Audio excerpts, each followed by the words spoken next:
Disclaimer. The information and education material contained herein is meant to promote the general understanding and dialogue of GANs processing.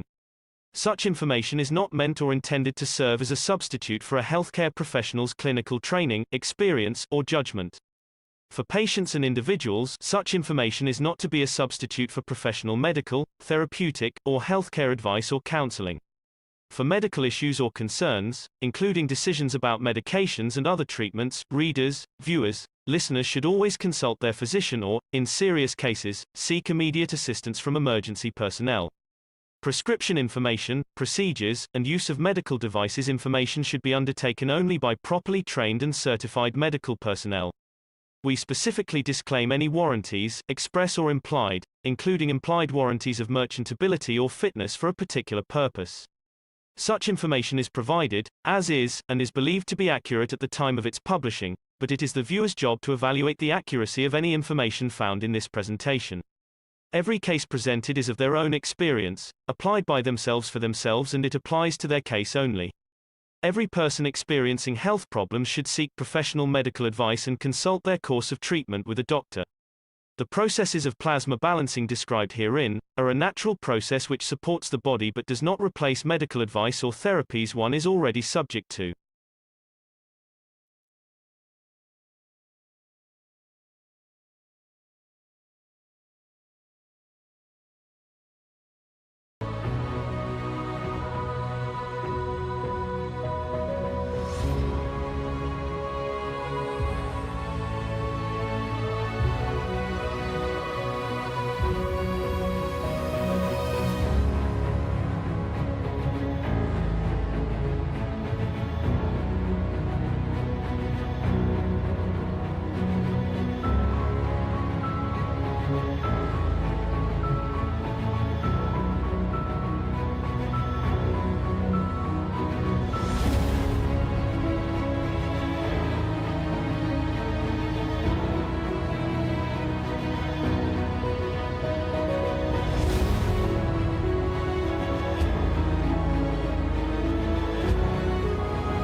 One of the things to consider when we speak about going to space is what do we define the space as? And what do we see or what we consider as a space? We take a space in our physical body on this planet, and at the same time, within the structure of our physical body, there is another dimension of life which we call the soul of the man. And even though it lives within the space dimensions of the body of the man, has its own life and has its own line of communication. And what we define space, going to space, we already know the inner sanctum or the creator of our physicality travels the depth of the universe, has been the space travel all the time, has a line of communication with other parts of us, be it through dream we call it, or through subconscious, some people they call it, or we have the choice that physically move the physicality with its soul. In a way, we have a bird caged in the physicality of the body of man, and that bird is called the soul of the man. We can open that cage and let it loose at the point of death. When the operation of this cage rots away, and it cannot hold together, and this beautiful bird becomes free. Still, it takes life in the universal dimension, because it has a life. It exists on its own. Or we can carry the cage in a box and take it anywhere. I can take a bird cage in the car, I can take a bird cage in my hand and walk around the park. It doesn't change the entity and existence of that bird. Still a bird, still sings, still communicates with other birds in the park. And this is how our soul is. So we give option. Those who understand the process of the creation can take that cage, that bird, out of the cage and free it, because we trusted it come back in. It's very much when you have a parrot at home, you open the door, you let him fly around the house, and he comes back again and he goes in the cage. Because you trust it. It knows that's where it belongs to. And this is the process that we have made an option to man. The soul of the man is that bird, but is encaged in physicality of body of man. And for the first time, man knows, man can see that it's him who hasn't trusted the bird to be freed. And it has come the time that he does not need to see the cage to break up, to rust, that the bird can fly out, or by accident open the cage's door is open and the bird flies out. That accident is when we die on the street. The bird cage opens up. That bird still gets freed. But now we are teaching how the man has control over this door of the cage. And he trusts that the soul will come back to the body. Or the bird will stay, that it can create that atmosphere of the home, the cage. This is the problem we have, and this is what we call it different ways of traveling. But to be able to free that bird without accident, or when the cage cracks, rust, and we call it death, we are teaching how to be able to control, to trust that that bird, when we release it, can come home, or can make a home that we can go to. When my children were young, 4 or 5 years old, they wanted a bird, a cockatoo. I bought them a cockatoo. And this bird in the cage was very young, few weeks old when we got him. And we used to let it free in the house. He knew he goes back in and he sleeps there and he lays egg there. And it came to the point, because of the diseases carried, we had to, the doctors told us, this bird cannot stay in the house because it's causing problem in the house, health problems. So we decided that we loved the bird. We didn't want to let it go, it was part of us. So we decided, if we let it free, it will die, because he didn't know how to look after himself, because he was hand-fed. We decided we'd take him to a sanctuary, and we give it to a sanctuary to be kept. We carried the cage across a park, looking to go to the sanctuary in the park to be given to them. An old lady saw us, says, "Oh, what a beautiful bird." We said, "We have a problem, we love him, but if you leave him here, we don't know if you see him." She says, "I'll look after it, give it to me. You can come and see it anytime you like." And it was just like a gift. So we got the old lady in the car, we went to her house, we put the cage there, we showed them how to look after the bird, and the bird was free again in the room. And every now and then, children said, "Papa, can we go and see him?" So we called the lady, we go and see him, and the bird is there. And it was a new home, it was our home. And this is how the soul of the man should be. Is trusting that where he goes, he can make a home for us. So in this process, we are teaching different ways of freeing the bird, or carrying the cage. The bird is still there. If you want to carry a cage and go somewhere, you get in the car, that's your spaceship.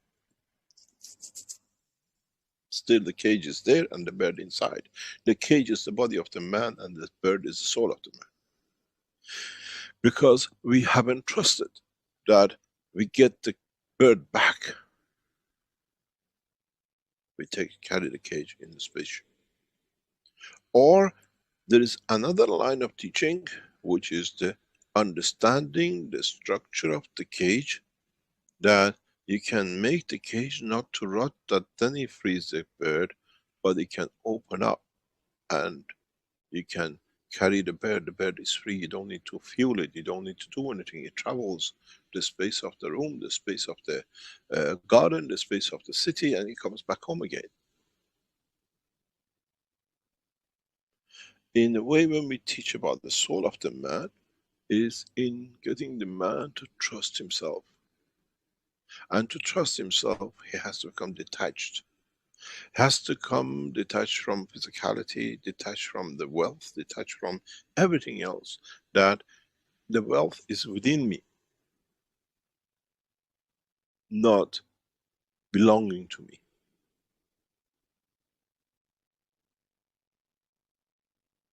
And this is where every man makes a mistake.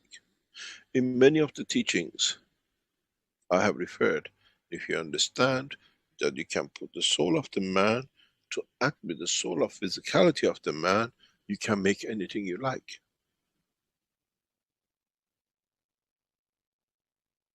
The soul of the man is the sun, and the soul of physicality in the palm of the hand of the man is the earth. You move it in the direction, you create water, you create food, but you don't need to have it. It creates the energy that the physicality of the man can absorb. We give the earth in the hand, in the palm of the man. He creates what he needs, he takes what he needs from it. Then, if you understand this, you allow the soul of the man to carry the soul of the physicality of the man with it, and whenever it comes, it makes that hand, that palm, 1,000 meter, 1 meter, in a cage of physicality or in a cage of non-dimension. So, it's not methods of flight, it's the method of man understanding his own potential, his own grace. So, because we have so many people who are so physically attached, we teach about the spaceship for years. This is what it was. They still wanted to see they can get into something. But, as I said, I teach for the universe, not for the man. What we teach in the dimension of soul of the man, many travelers of the universe which hear the soul of me are educated, they understand what they missed. But, as this is the last time we bring a messenger on earth, we teach everything for mankind to carry. All the rules are in the book. There shall be no more messengers.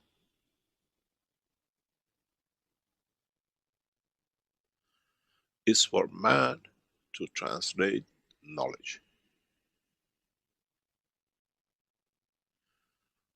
Scientifically, and then through the understanding of the soul of the man. What we call theology, ethics. Ethics of using the science in a way that does not harm no one, but it implies and applies the survival of the others. I was talking about this a few days ago, that there is a paper written by me, the station of the scientist as a prophet. The prophets we call Muhammad, Christ or anybody, are for the soul of the man, conduct of the behavior. Scientists like beautiful Tesla and others are to elevate the same, but the physicality of the man. This time we have put the two together in one go, then there is no difference. We teach the ethics, the soul conduct and physicality. It's for the man to understand where the two merge and when it's needed to be done.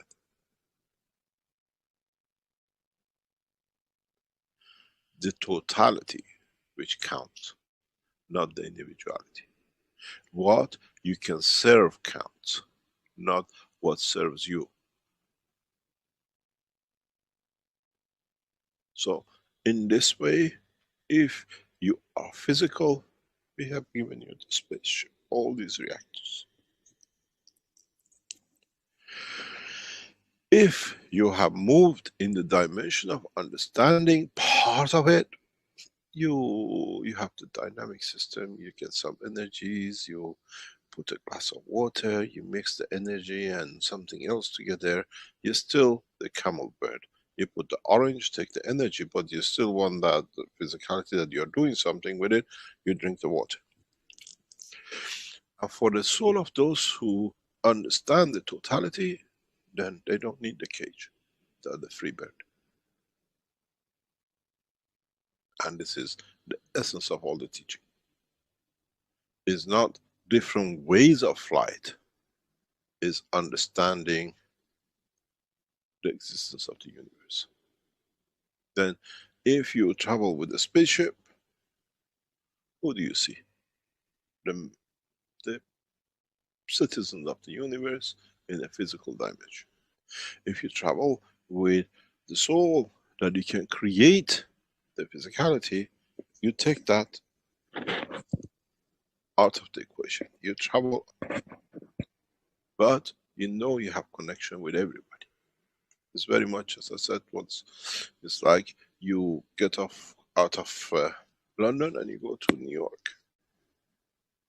You're there on your own, but you still pick your phone and speak to the family in London.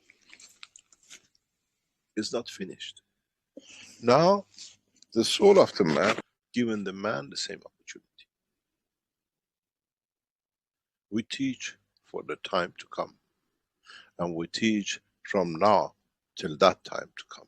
And that time comes, is not anymore the end of the world, something will happen. Is the maturity of the one's understanding of his own creation.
Hello, everyone, and welcome to the 415th Knowledge Seekers Workshop here on Thursday, January 13th, 2022.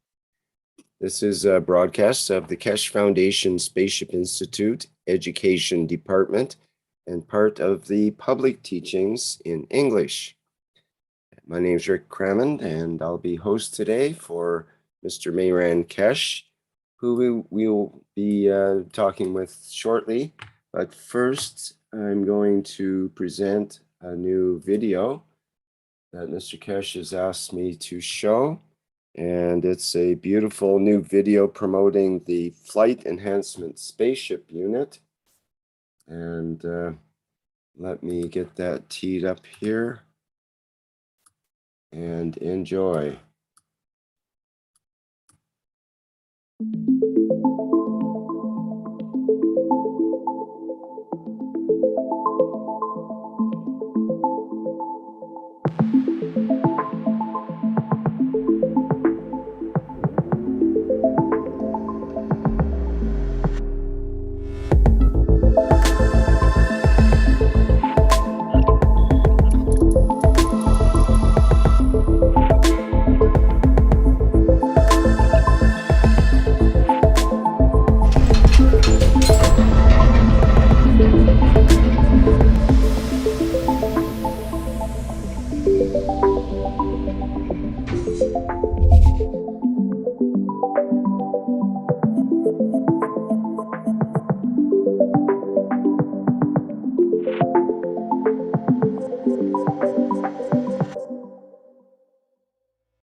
Thank you very much, Rick. Good morning, good day to you. As usual, wherever you listen to this series of Knowledge Seekers of the Keshe Foundation, series of teachings, we welcome you back for another session of learning more and sharing more, as we always said. The video you see is a parallel to what we are aiming to achieve this year. The body of the crafts are more or less ready and will be shipped to Arizona, Tehran, and Austria in the next few days, hopefully. And then the technicians and the people who work in the background will endeavor to install all the flight system within them. And we're hoping by March, April to start test flight.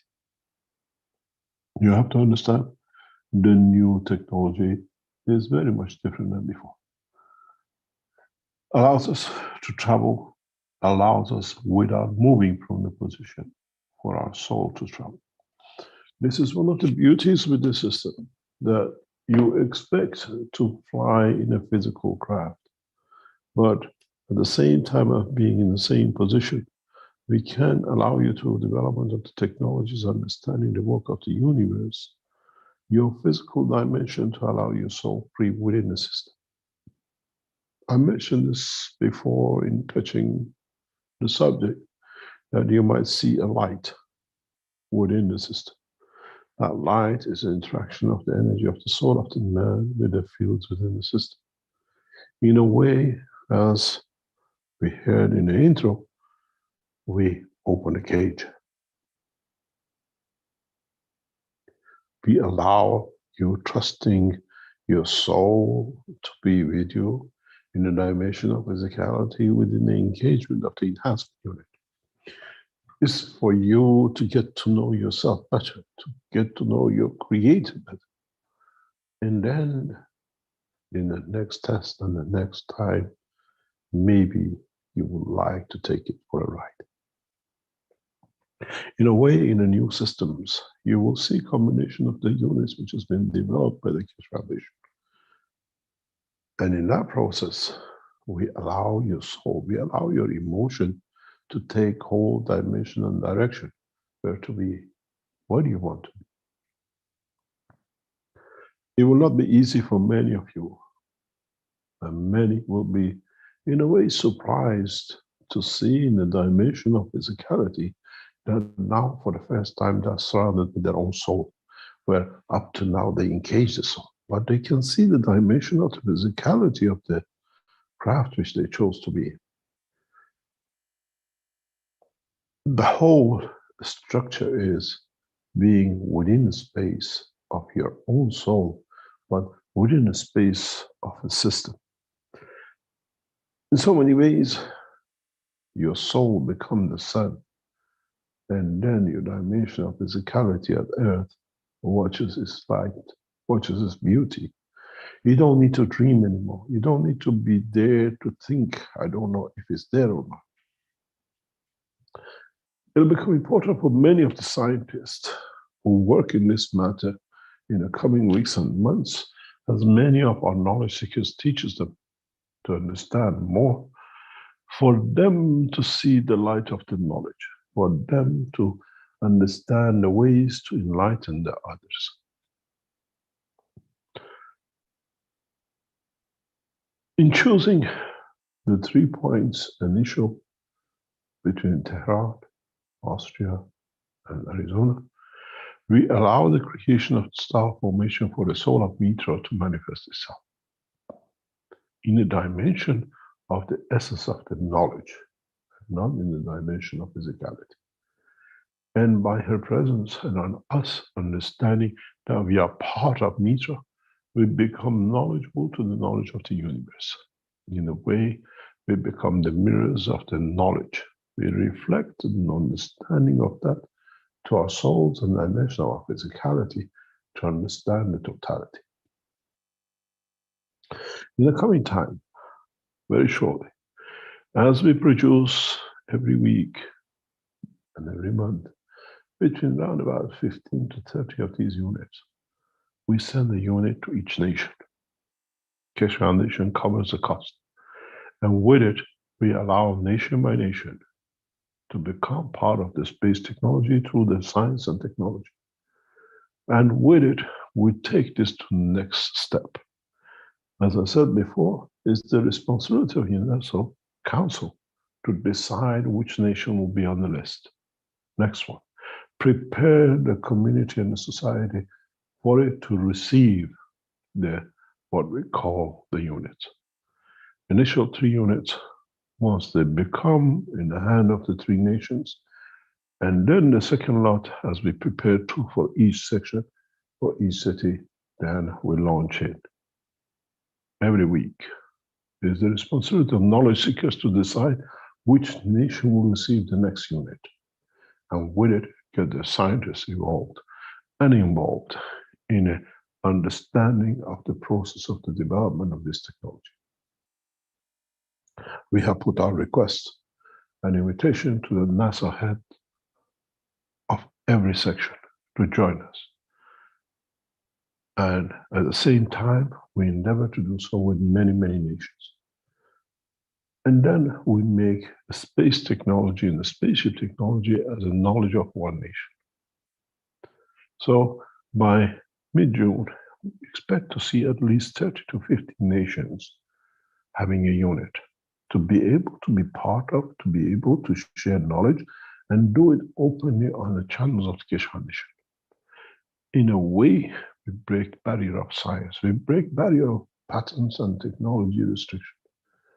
It is the responsibility of Universal Council and every member of the knowledge seekers, if you consider yourself knowledge seeker, to prepare your nation to receive the next system.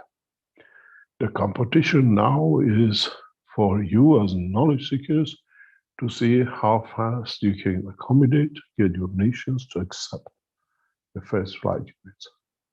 And then your nation, your scientists add their own flavors by adding to the knowledge of the creation, by adding to understand more of the knowledge of the creation.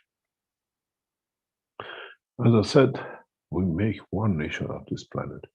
And as we are the organizers and what we see through, the end of this year, 2022, we see that every nation on this planet will receive at least one unit to become part of, to understand the technology, and at the same time to become part of what we call one nation, one planet, one race. It will not be exclusivity of what they call themselves superpowers, but there will be exclusivity of every power, every man under this planet. By the end of this year, as we develop these new systems and we deliver, has the responsibility to bring scientists to add their own flavor and their own knowledge to it, but openly, not behind closed doors. There is no exclusivity. This is what we see, and this is how we see it. And it has to become a celebration of each nation receiving its unit, that it can join, be part of, and teach the others to become. In so many ways, we have broken the taboo of exclusivity of knowledge of creation to churches, to temples, and scientific organizations. It becomes the right of every man, the soul of every man, to have the knowledge in how we participate and how we do it. As I said, we have set up a new organizations in Keshe Foundation as consultants will come in. And through them, we bring in the space scientists. And step by step, we try to see in the Keshe Foundation, as we are the financiers in the background, that every continent receives the same number of systems at the same time.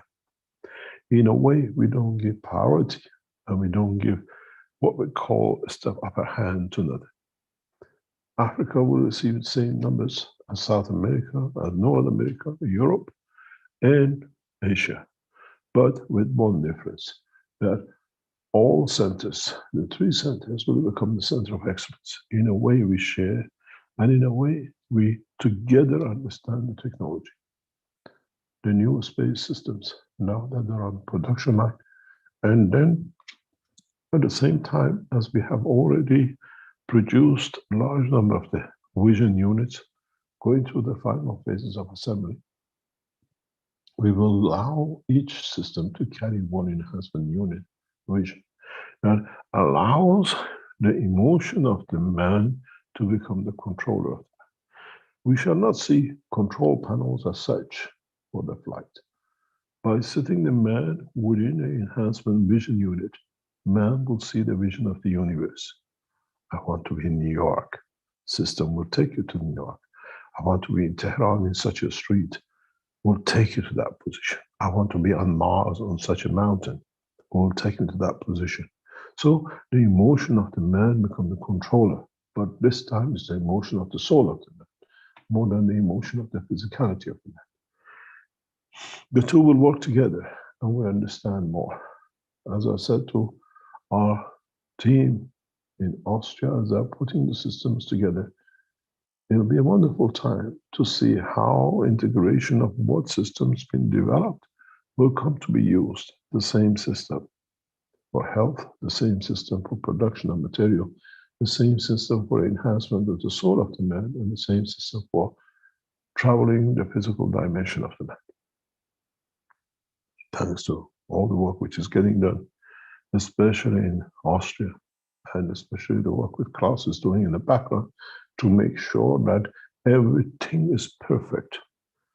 We chose the right nation to produce the systems. Nation of perfection, German mentality. Everything has to be precise and perfect. And we see it coming up the lines. We see the production units coming in and the units to be shipped. This process brings a lot of pressure on new knowledge seekers, not us. How to be fair and how to be correct, and how, as members of Universal Council, per language and per nation, to be correct. You're Italian speaking does not mean Italy has to receive the first unit.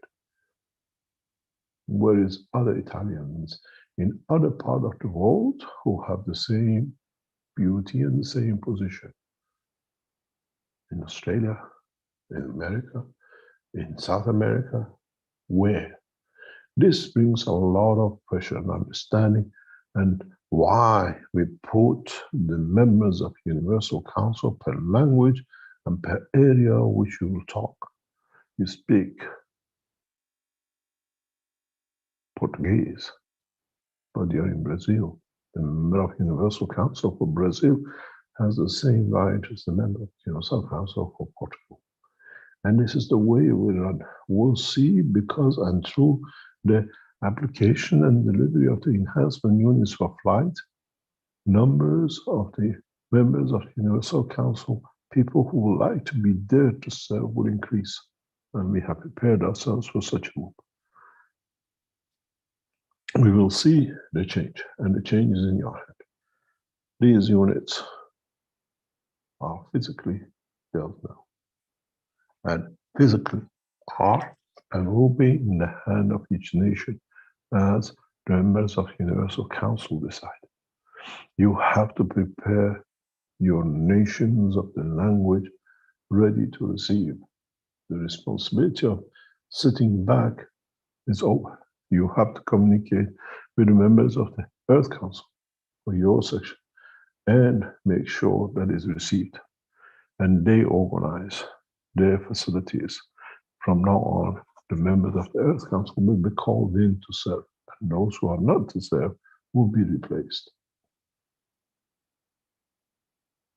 Understanding the whole structure of the new flight system is the responsibility of every man, not every scientist. And we make a scientist out of every man through simple way of understanding the structure of life, understanding how we are created and how through motion we have additional what we call tool to understand more, to be more humble, and at the same time to serve and become detached from the dimension of physicality. When you can travel the dimension of this planet through the waves of your fields of your soul, would you like to get on a jumbo jet? We've seen many of them grounded for past 2 years because of the virus, and I'm sure we will not see many of them flying again once the enhancement unit flight system is in the position of the governments one by one. Many of your governments will be surprised receiving such a gift, but this is the problem of your nation, not the Keshe Foundation. You need to bring the scientists together to understand that the game of unification of man as one nation, one race, one planet, one religion has started. And that religion is believing in Creator and nothing else. As I said, many countries will try to stop, will try to find a barrier till they find a solution to their own way of doing it. We see the city of Vatican to be the receiver of what? We have many knowledge seekers within the four walls of the Vatican. They understood the ethos and understood the knowledge, and now they have to bring the two together. We deliver one to Tehran and directly to the officers of Eminence Ayatollah Khamenei of Iran, for him to understand the term of the science and religion has come together. And we do the same with others, to Jerusalem and to China, to make sure that, first of all, they understand the term of what we call separation to breathe in the path of the Creator has over and has come to an end. And this is the responsibility of the knowledge seekers to make sure these units, as we release one by one, become part of your nation, part of the nation of the language, not the nation of the barriers and borders. There's a lot of work is going on in the background for this unit to fly. It needs for man to free himself from the shackles of physicality. As a messenger, I have delivered my message. As a man of science messenger, I've delivered the science. It's for man to use it to bring peace to humanity and the rest.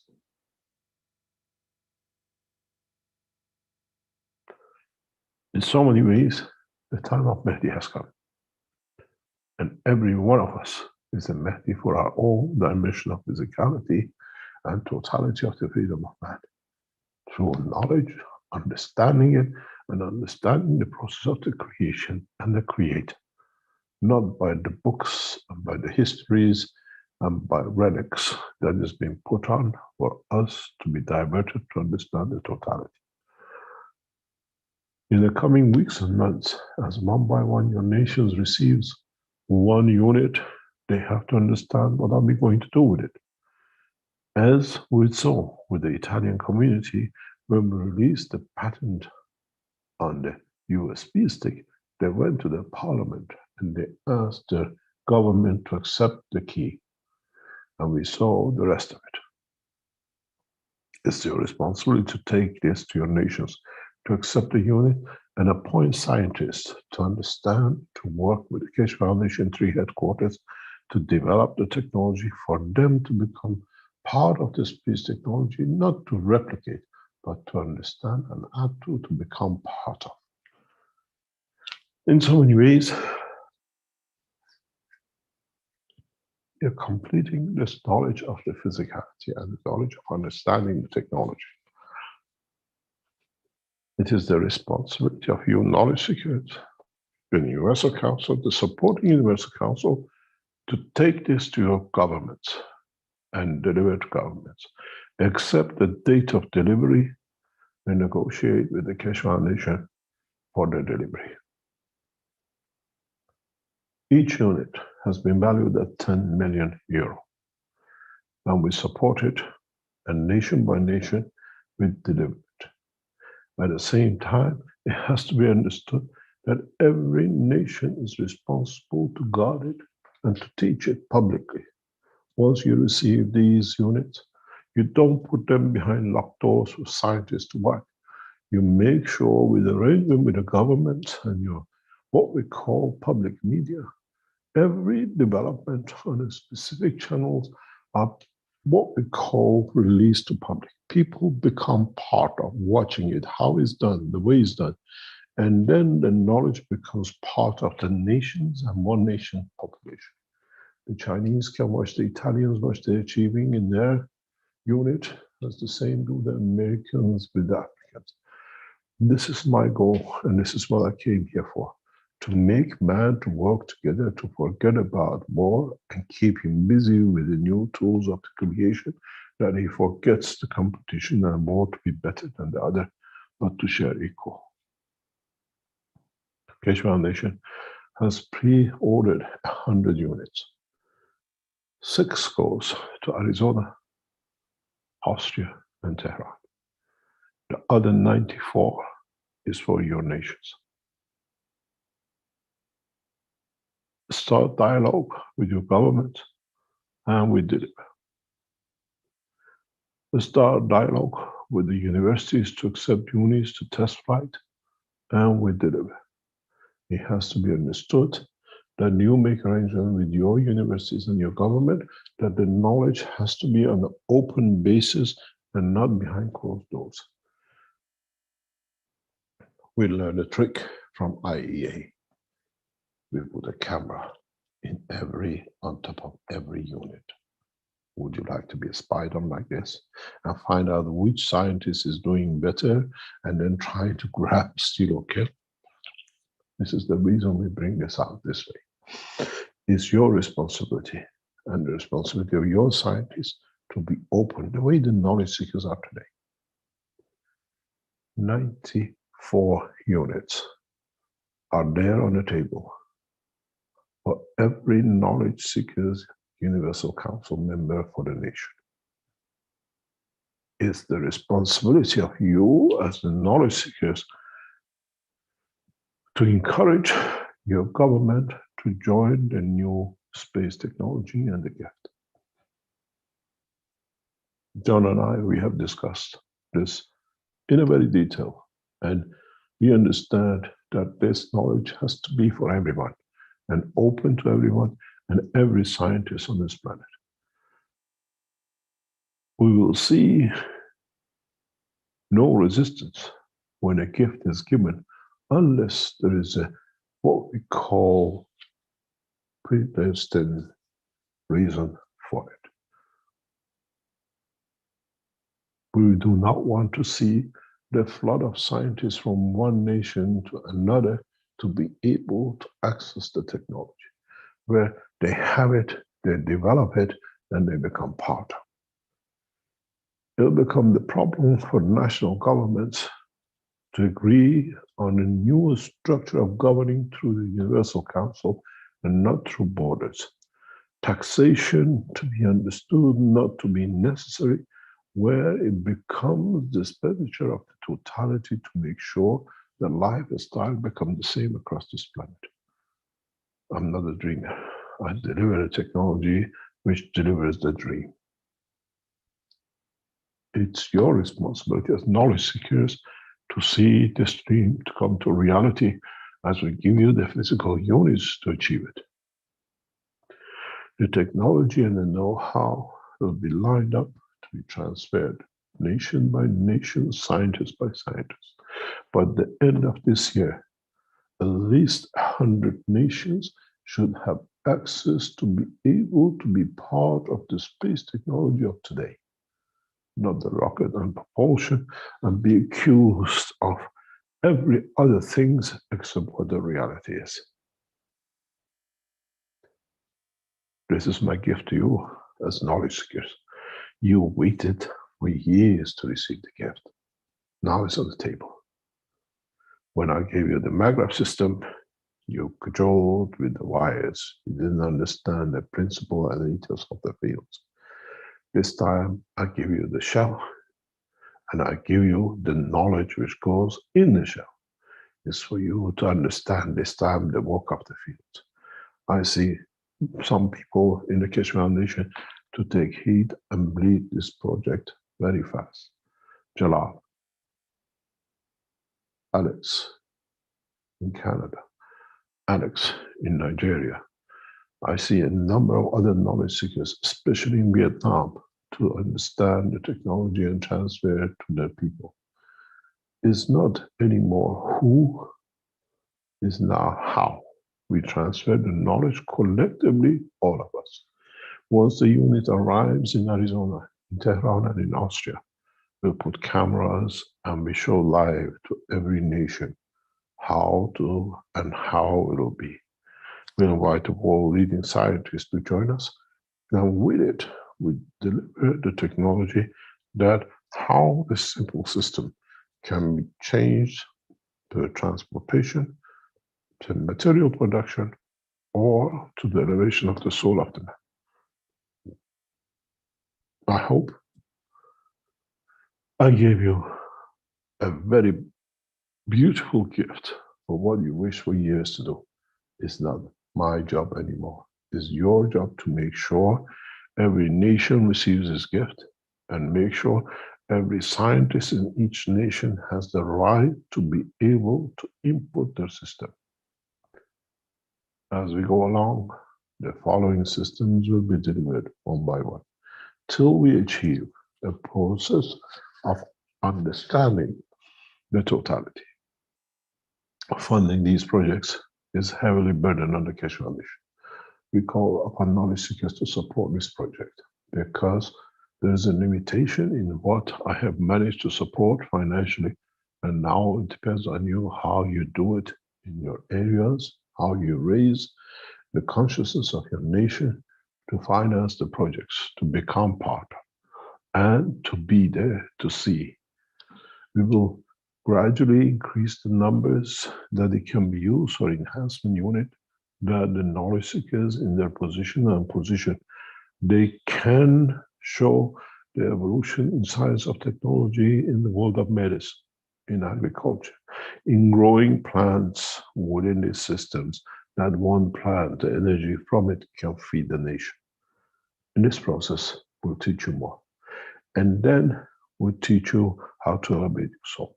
We teach you how to transport the man to different positions in the universe and bring back to show what we call souvenirs of the beauty of the Creator amongst us in other part of the universe.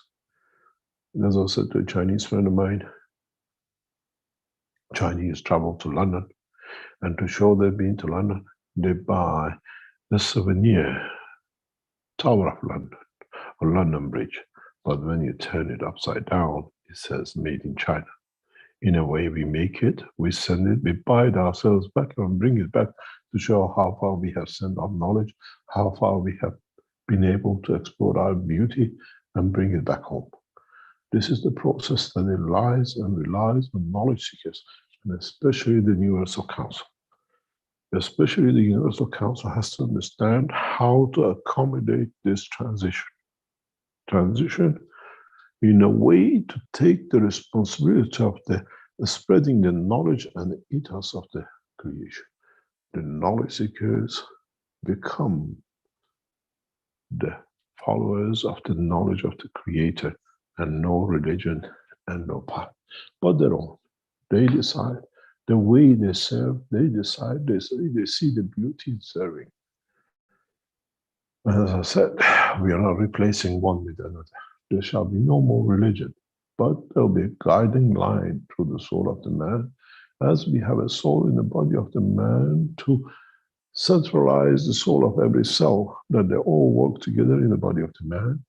We have created Universal Council to be the central soul of every soul of the man on this planet. And once the Universal Council and the humanity in the creation on this planet understand this, we have created a new body, a body embodiment of the earth with all its citizens in respect of the shape, color, path of belief, position, or what we call the way to live. To be a man, to be an animal, to be a vertical or a stone, has to be able for the man to understand and to guide. The purpose of the creation of the Universal Council months and years ago was to create that self, that soul, for the whole of the totality of the human being. We bring an egg and a sperm together, and by its division and expansion, we create the soul of the man, and the soul of the man creates the physicality of the man. We did the same. We brought from every part of the man to create the sperm and egg, to create that soul, and that soul is the Universal Council. And now it's the job of the Universal Council to give shape to the structure of the planet, and with it, to bring mankind to become part of the bigger structure in a set of the body of the embodiment of the Creator as a universe and a unicos. Now we understand the process of the completion, and this enhancement unit brings you to the point. 94 units available to 94 nations and more. It's your responsibility to make sure this is done, and it's the responsibility of the knowledge seekers to bring the change. There is one coincidence, as I said before, not accidentally, but intentionally. 22nd of February 2022 falls on a specific day. If any of you checks and you go on your calendar, you'll come to understand exactly what that date is and what that date means to many of you.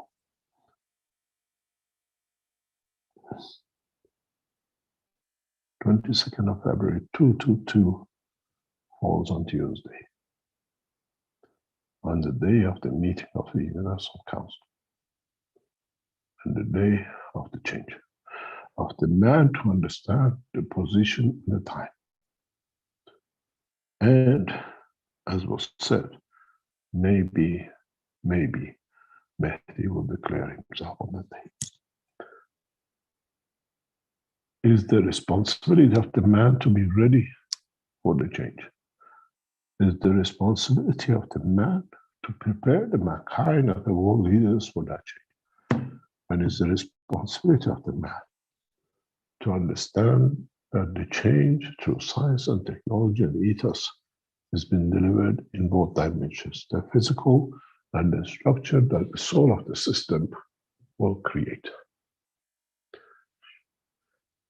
The new enhancement flight system is not just for the flight. It's for the flight of the freedom of the soul of the man.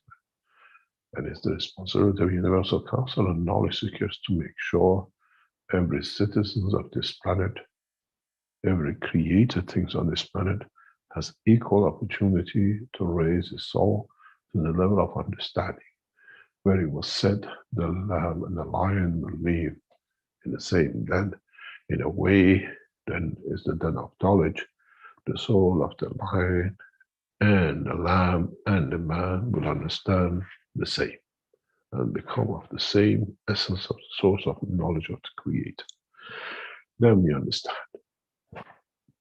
As I said, would you eat your brother or would you kill your own child? And then the killing will come to an end. And in time, man will mature to move on to become part of the universal community and use the field of the universe to survive and not to kill to become part of. When you look at this video again, I hope Rick can play it again.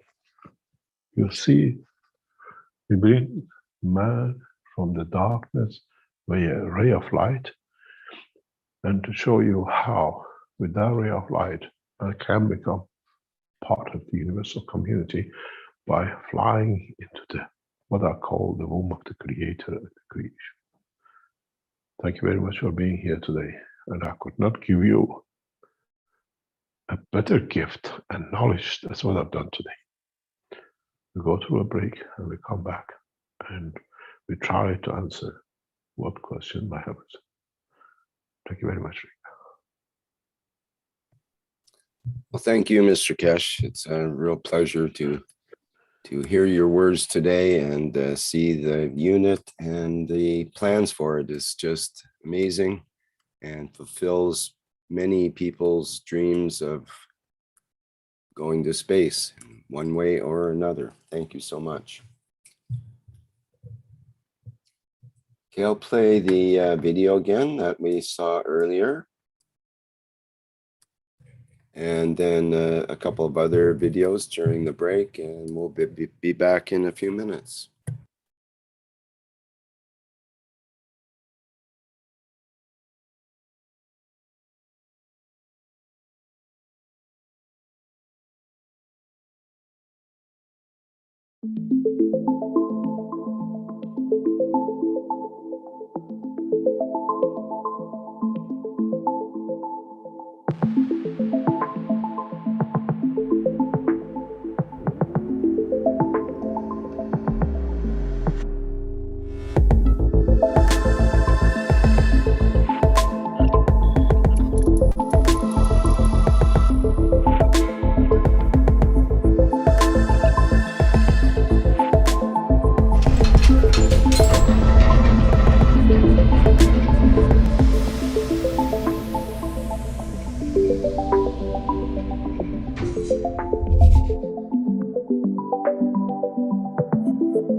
The revolutionary new Flight Enhancement Spaceship Unit is due to be launched in June 2022, and in the same year is expected to fly passengers into space, to the moon and beyond for a day or even several days at a time. There is no need for the Flight Enhancement Spaceship Unit to carry food or medicine, as it is equipped with the latest space technology for transportation, transmutation and deep space operation. This extraordinary breakthrough technology ushers in a new era of travel without the need of fuel, food, or medicine, even during the longest excursions into deep space. Each spaceship unit has a 4-passenger capacity for long or short duration flights and has the capability to travel between cities on Earth in a matter of seconds to minutes, depending on the distance and speed. This ability to traverse massive distance in such incredibly short time is not just a breakthrough for human transport, it also completely revolutionizes the transportation of goods and cargo, and will rapidly overcome the need for one of our most polluting practices, namely marine shipping, as it finally breaks us free not only from the combustion of heavy diesel, but from the combustion of any fuel for propulsion in the future. The Flight Enhancement Spaceship Unit, a new paradigm in space travel, space medicine, and space technology.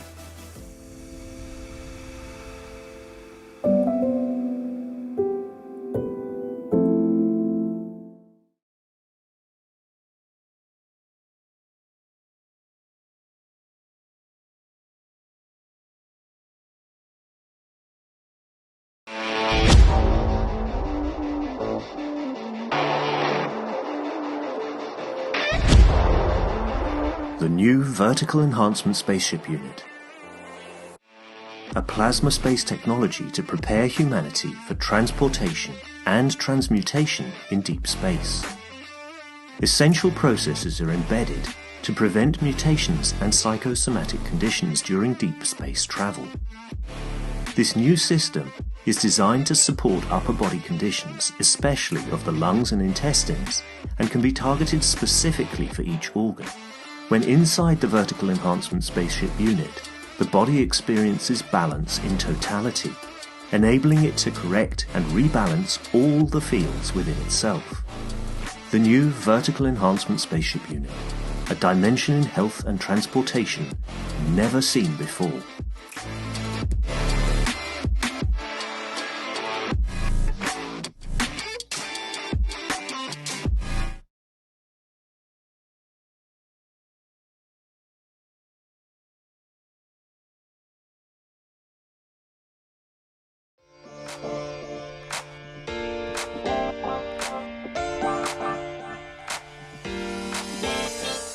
The new Horizontal Enhancement Spaceship Unit, a space technology that allows you to work with the fields of the universe. Creating a wide range of plasma field interactions and conditions, it allows the body to process itself from any physical or emotional imbalance.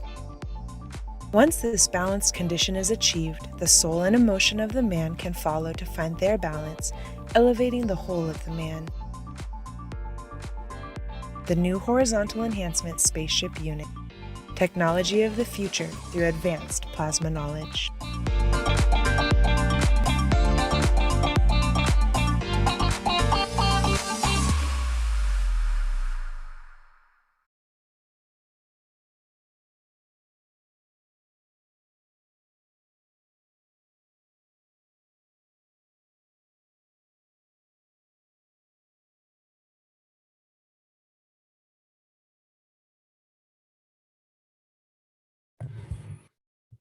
Okay, welcome back everyone to the 415th Knowledge Seekers Workshop here on Thursday, January 13th, 2022. Mr. Kesh, are you ready to take on some questions? Yes. Okay. It's strange enough, the 414 was last time when we closed, and 415 today, which is 1, is the beginning of a new cycle. It's just about the right thing, but unfortunately it's on the 13th of a month, which could be a bit good for some and a bad for the others. But it's a good mixture. At least it's not Friday the 13th. That's one benefit, I suppose. We have had a broadcast on the 13th before, on Friday the 13th, I think, but we've done that as well many times. We've done just about every holiday and day of the month and day of the year We've been over there. the years. I'll remind the attendees here, they can put their virtual hands up and then we can acknowledge you and allow your microphone to open. So we encourage questions from that are relevant to today's teaching, if possible, first.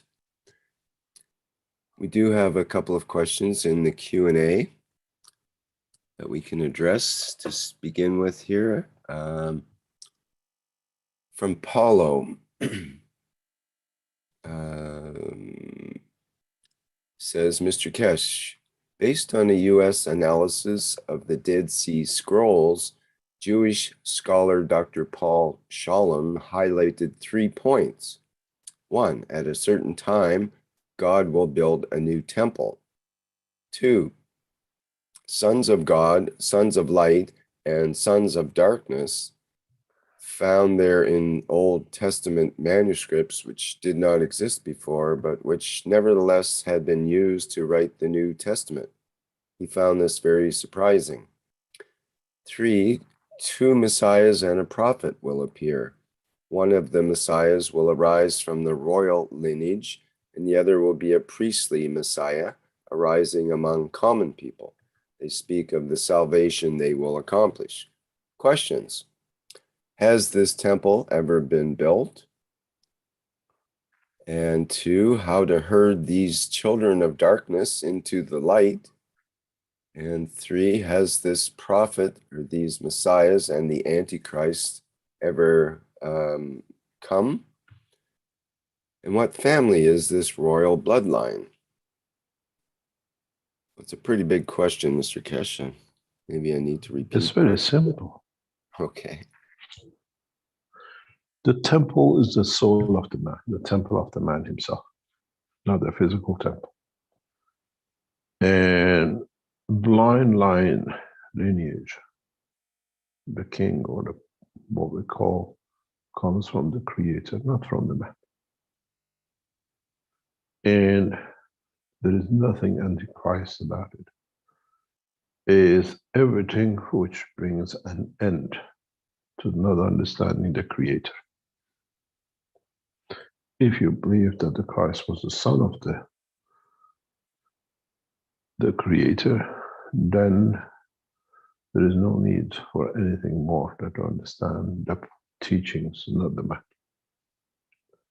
And I think I answered you in totality with all your questions.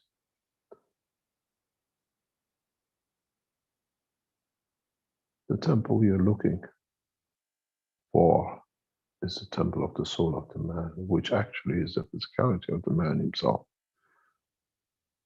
You build a temple to keep a relic or a statue or a belief in it. That temple is the body of the man. And the relic and the statue of what you want to pray and believe in is the soul of the man. And this is what we never understood. And those who did not understand it but saw weakness in the man abused the man both on the physical and emotional side.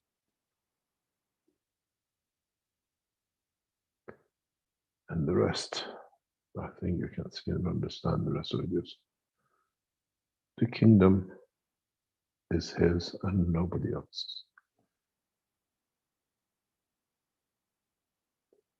So you find the lineage, the line, or whatever you like to believe.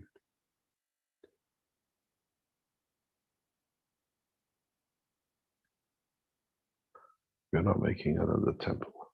We're not making another religion and a faith. We are enlightening the man for him to find his temple. When you can reach every knowledge of the universe through your soul, do you need a temple except the belief and understanding of the Creator and his knowledge?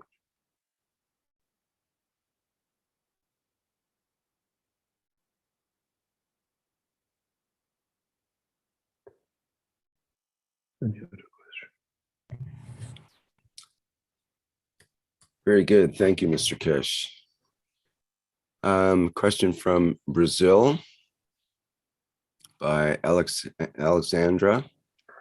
2 questions, actually. 1, is there any relation between the sleep of the physical body and transmutation? How can we understand the state of sleep of the physical body, which is a moment when the soul moves away from the physical body, and when moving away from the physical body, the soul manifests itself anywhere? And why don't we have control of our sleep?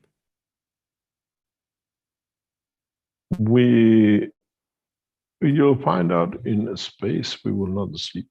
That's for sure. We rest to recuperate from the transition of the fields within the body of the man. And we have tuned it to the time of the darkness or nighttime, most of us. And in that process, when we are in the spaces, there is no day and night, it's a continuous line of life. The process of the regeneration and absorption of the fields from the environment will not allow man man does not need to rest to recuperate. And in that process, the soul of the man and the soul of physicality are always co-working, they're together. Now, when we say that the soul of the man is freer, it's not that free, it's freer to travel the span of the what we call creation, when the physicality is recuperating and is at weakest, is what we see, what we observe. But doesn't mean that the soul of the man escapes from the body of the man. It is still expands beyond it, but the physicality becomes part of it. This is what, and this is one of the reasons we remember part of our, what I call dream, where our soul interacts with the other souls, and in communication between its boundary and its center, our body is in the middle of it. It doesn't escape. There's no escapism in this process. It's becoming encircled with. When we are awake, we encapsulate the soul. When we go to sleep or weaken the, what we call the strength of the field of the physicality, then the soul of the man increases its dominion. And now, if you look at it, here, the physicality was, now the physicality becomes within. And as the interaction of the soul of the man with the other souls takes place, because it's a field interaction, it creates an emotion between the boundary. It's like when you touch a fire, you feel it, it sends the emotion to the center. And the soul of the physicality of the man is in between. So this interaction between this and this, what they call the boundary, the interaction of the dimension of the interface of the soul of the man when the body of the man is weaker, when it's centered to communicate, man picks up some of the signals, we call it a dream. Now we are encircled, where in the time of what we call awakeness or being there, but this still functions. This still has an aura of it, but not so much that this is at a time of sleep. So in a way, we don't let loose anything. We just understand it. And part of our teaching is for you this position, this cycle. Man up to now has lived in this cycle. But now you can control it. Then you communicate through the soul with all the souls around you, where you don't need physicality. Physicality has a dimension, vision, what we call maybe sound, but with the soul, you don't have that. You go beyond, and through the fields, you can interact and communicate. And these are the same with the others.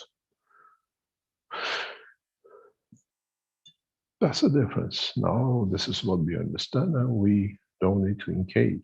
And this is especially what we'll see with this will be when you go into the enhancement units. This is what you will see.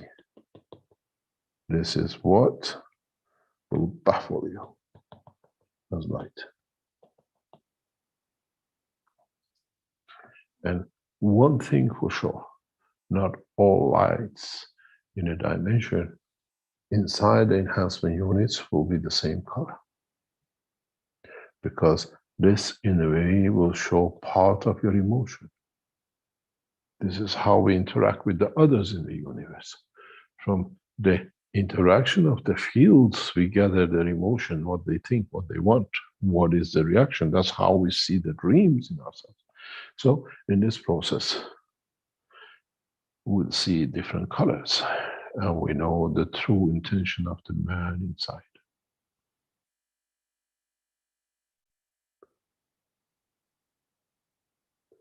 When you ask, are you in love with the Creator, and what is your intention with your work? I am an Ayatollah, or I am a Pope. My intention to rob and deceive the humanity will show a different color than the one which says, I'm here to serve humanity. Now we know each color what it means. There'll be no one lying into the machine after all. So then you ask the world leaders to enter these systems, and then you see the true intention of the president, the king, the rabbi, the ayatollahs, and the popes and the priests. It's not a lie detector, it's the true intention of life explanation. I wonder, once the unit arrives in Tehran and we ask the ayatollahs to walk in, how many of them will walk in, or they call it the Satan system, because it unravels their intention. The same in Vatican, and the same in Jerusalem, and in China. Then people understand the man who has nothing to hide will walk in.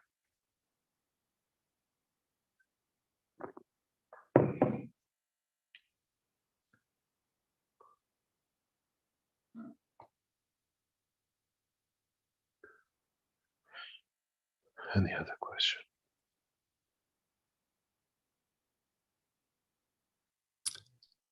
Alexandra has a second question. Goes like this. Many loved ones are asleep to the truths that you bring. Are there people who will not change dimension with the return of the Master and Messiah? Loved ones of ours may be removed from us in different dimensions.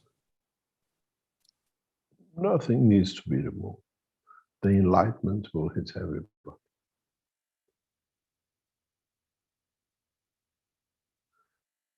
The beauty of the whole process is that the line of communication is taken out of the hand of what I call media.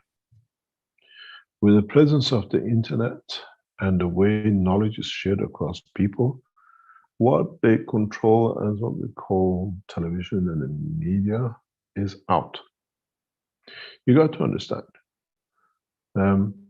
Many of those who are the decision makers in these fields, in what they call internet medias or the televisions or radios, they themselves become subject to judge their own conduct.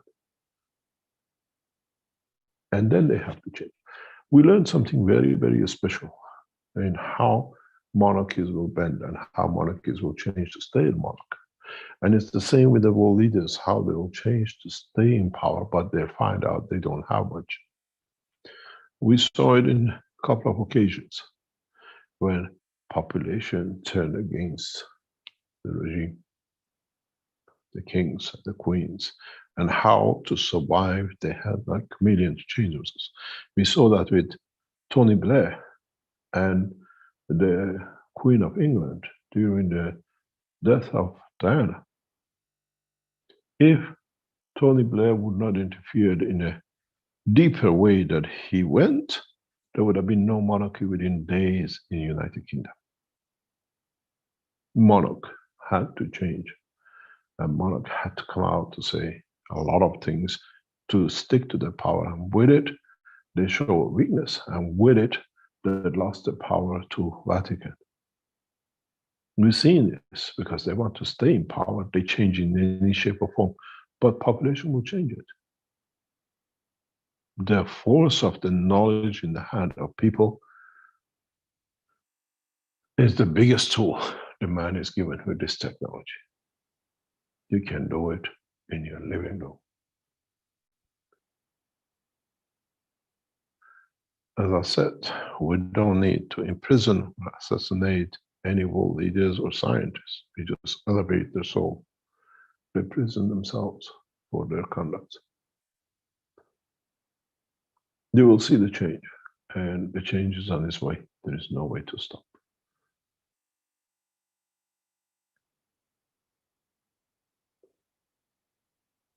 We are not negotiating with governments to accept the new flight system. We are telling them it's coming. Do you want to be part of it, or they pass you? What do you think the answer is? It's the same with the Americans, the same with the Russians, the same with the Chinese, and the African nations. You cannot ban your nation to become a developing nation openly.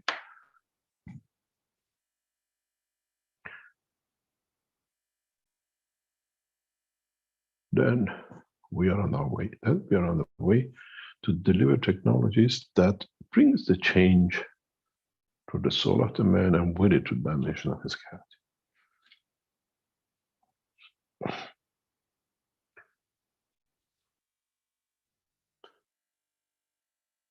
Any other question? I have a question from Philip in the YouTube. If you still have your pictures on, if you want to put there something else on the screen. Carry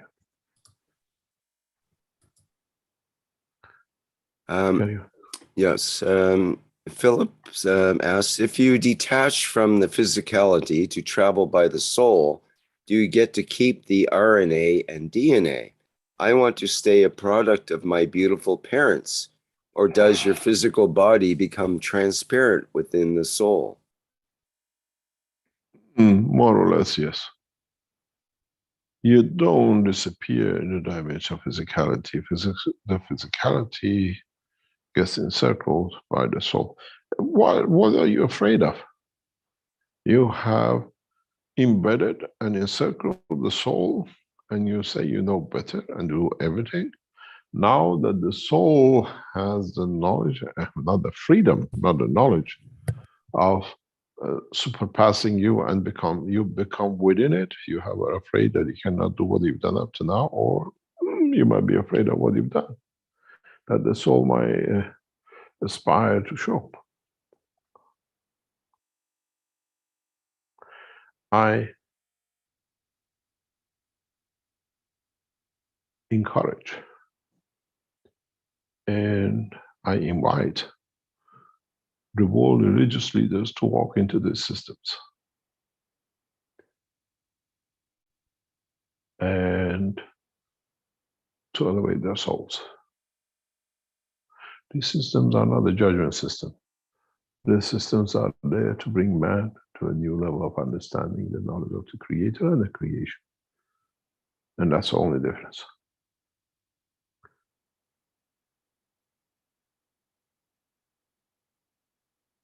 We have nothing to fear if we live one life. I have nothing to fear. I live very openly.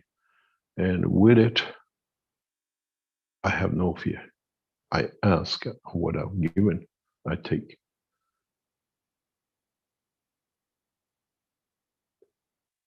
And when it's taken from me, I let it go, because it was taken from me without me being asked for it.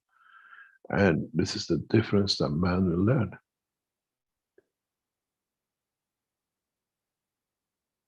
And the next cycle has started. You got to realize, from what we announced today, what's going to be delivered from today, 1 unit on a regular basis, 3 units to round about a unit a day to go to one nation. Nations cannot stop the development. You work to make the Maghreb units at home. You work to make the enhancement different, what the structures we showed you in your garages and the kitchens and in your offices. And as one ambassador said, my ambassador offices become the research lab and I sleep in there, what do you call it, in the lodge. this is what it'll become. We are not forcing nations, we are gifting nations. And it's a big difference. And it's the responsibility of the knowledge seekers in that nation to encourage the scientists to explore more. What? Don't hide. To intentionally open up the challenges of the knowledge that how much we understood, what can you add to our knowledge?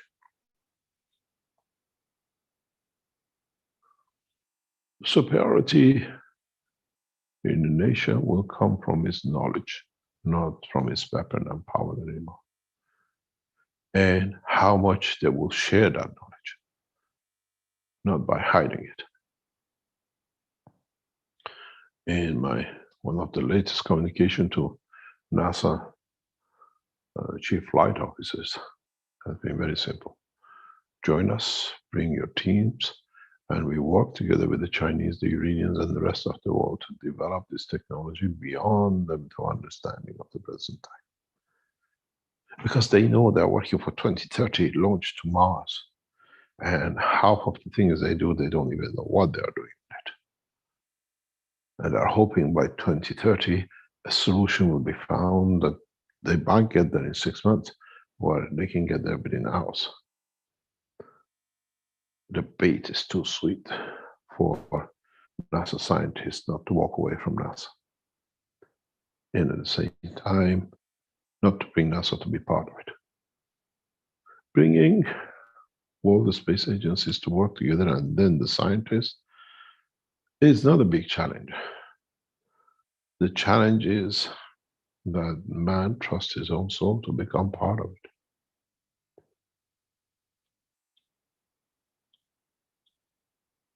We see today in negotiations between NATO and Russia, do not come further into my territory and I keep myself a good boy. With our technology, we invite you, come into my territory because I can show you how better our scientists can serve the others. Game changed. It's not a competition, it's a challenge to share. And then you understand how simply we get rid of patents. Because the old technologies have no value in their patents anymore.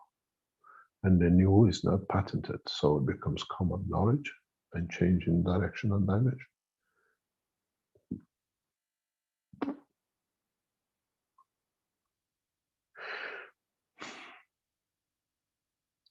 Any other question? We have a questioner here. Gatwa would like to say something, I believe. I promise you, he wants a unit for Kenya. He always battled with us that Kenya become equal to that. Mr. Gatwa, before you ask your question, speak to Universal Council. If the council agrees on the system of program, you'll receive one. Thank you very much, Mr. Cash, and Happy New Year. Happy New Year, Dr. I have two questions. First of all, I would like to thank you very much for delivering your promises, delivering this excellent technology in exchange for peace. And we have started seeing that peace is really coming. Now my question, I have two questions. One is, given that you have said that the centers of excellence will be built in a specific way, that is to say, like a center in Kenya may be similar to a center in some other places in the world. And given that also a place to build that center will be required. So for those of us who want the center very badly and very soon, how do we approach governments? Do we have a document that we can deliver and say, this is what we require? And then the second question is very... Let me answer you the first question. These documents already have been drawn up and some will be drawn up further. Business plans for scientific centers has already been drawn up some 2 years ago. Business plan for what we call the enhancement units, CO2 units, has been set in principle and part. I think you, Dr. Gatto, were part of the CO2 group setting up the conditions for it when we set up the CO2. All the things you did in those groups now has been put together as business plan for governments. When we asked you, if you remember, I think you were part of that group, when we set up a CO2 group and you did a lot of work, all those works have been kept and has been used in business plan. It has not been wasted. When we set up organizations and groups of you to do things and you accumulate documents, we keep documents. The head of the Keshe Foundations keep everything.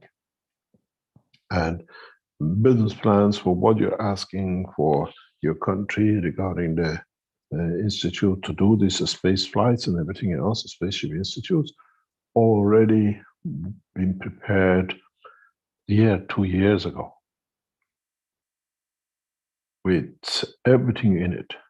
The business plan for enhancement unit has been put together by John and the others in past 2 years. And whatever you posted, whatever documents you put in the archives of the Keshe Foundation has been kept and business plans has been set on it. You don't see us coming to the CO2 group, which was set up to ask for anything, and you think it was a waste of time. Everything you did in that group has been utilized, which has been appropriate for us to utilize in our business plans, in our promotions. So when it comes for you to submit to the government, for majority of the things, it's just a flick of a finger because it's already been done. We set up groups to do things, and you enthusiastically do things for the first 4 or 5 months, and you get all the points of use put in, and you prepare papers and documents and think, oh, it was wasted. Nothing has been wasted. Cleverly, the heads of the Keshe Foundation, what they call people in the background with the internet, they store all the information. Nothing which you put on the chats of the Keshe Foundation ever disappears. It all gets recorded and is kept in archives. And they know where to search for it. And they put a business plan with it. We have a business plan for Institute. If you want for Kenya, within the next 5 seconds, I can download it for you. But it has to be appropriate. We have to know where it goes. We don't leave it out to be in public. The same with the CO2. The CO2 business plan, when you did your work, was more or less completed by heads of the Keshe Foundation about a year ago, bits together, and completed. And I'm sure you were part of that group, if I remember correctly. And all the things you put in notes and memos were kept, and a business plan was drawn out of it. If we see another need for it, we'll come to it. We come back to the group, but we set a lot of groups up, and we let you work.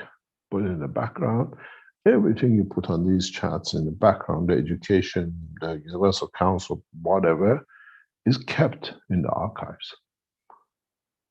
And with literally a few minutes when we ask, everything is brought together.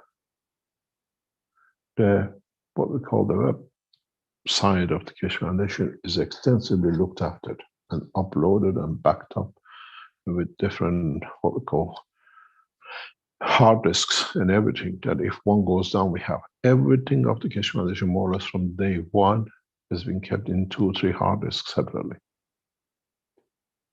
And every time, all the private educations, all the groups you meet on the Telegram or whatever you put up, it's all been kept.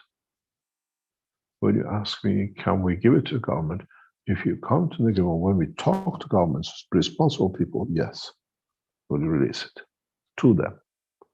We don't let it become a shopping list. Thank you very much, Mr. Keshe. Yes, and I would definitely appreciate a copy. And now my second question. You will not get a copy till we have a communication with your government. That's very clear. We've seen it to be released, and it damages our work in the long run through the other people who try to stop it. When we negotiate with the governments, we release it to the governments for them to see what comes. We clearly do not release these documents to knowledge seekers or people who are negotiating with the government. When Keshe Foundation through you speaks to the government, we release it to the ministers, we release it to the officials, that official step can be taken in respect to it. Thank you very much indeed. So the second question is, I was just wondering whether there is an update on the Vienna talks.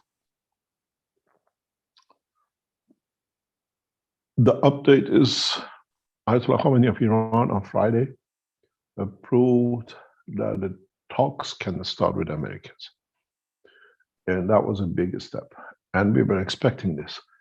We announced some time ago, you have to understand the way this talks is measured in Iran. How the talks goes affects the exchange rate between dollar and euro in Tehran. And there are certain things, long-term, short-term, that we look into. Long-term, around September, October, the whole thing started last year in pressurizing through the people, the enemies of the Keshe Foundation, the Iranian government, to issue an execution for me by the people who victimed a year and a half ago. They delivered 2 terabytes of information to the Iranian securities that I'm a spy for the Israelis and the rest. The process of integration of the Keshe Foundation into the Iranian technology started by the Iranian government about a year and a half ago. And in that process, we saw about 10th of February releasing the technology to be part of the Keshe Foundation in Iran. We responded by opening the Keshe Foundation, the factories, and negotiating to start the other piece and the offices in Tehran. At the same time, we keep a very close integrated program and connection with the American IAEA and in the background with the Chinese. You cannot succeed in negotiation if you do not keep abreast of everything. In the past year and a half, directly through a person who's been appointed by Ayatollah Khamenei to the Keshe Foundation, we transferred all our views and the way the negotiations has to be handled in writing to His Eminence Ayatollah Khamenei, word messages, what we call voice messages, directly delivered to the office of Ayatollah Khamenei, to him personally. We gave the way we see the negotiation has to be done. And the specific questions has been put in. How do we handle this? We've done a lot of work with especially Youssef and the Keshe Foundation in Iran and the people who've been appointed by both governments and what we call the office of Ayatollah Khamenei. We put our view very clearly how negotiation has to be and how we will succeed. So it's a year and a half of progress.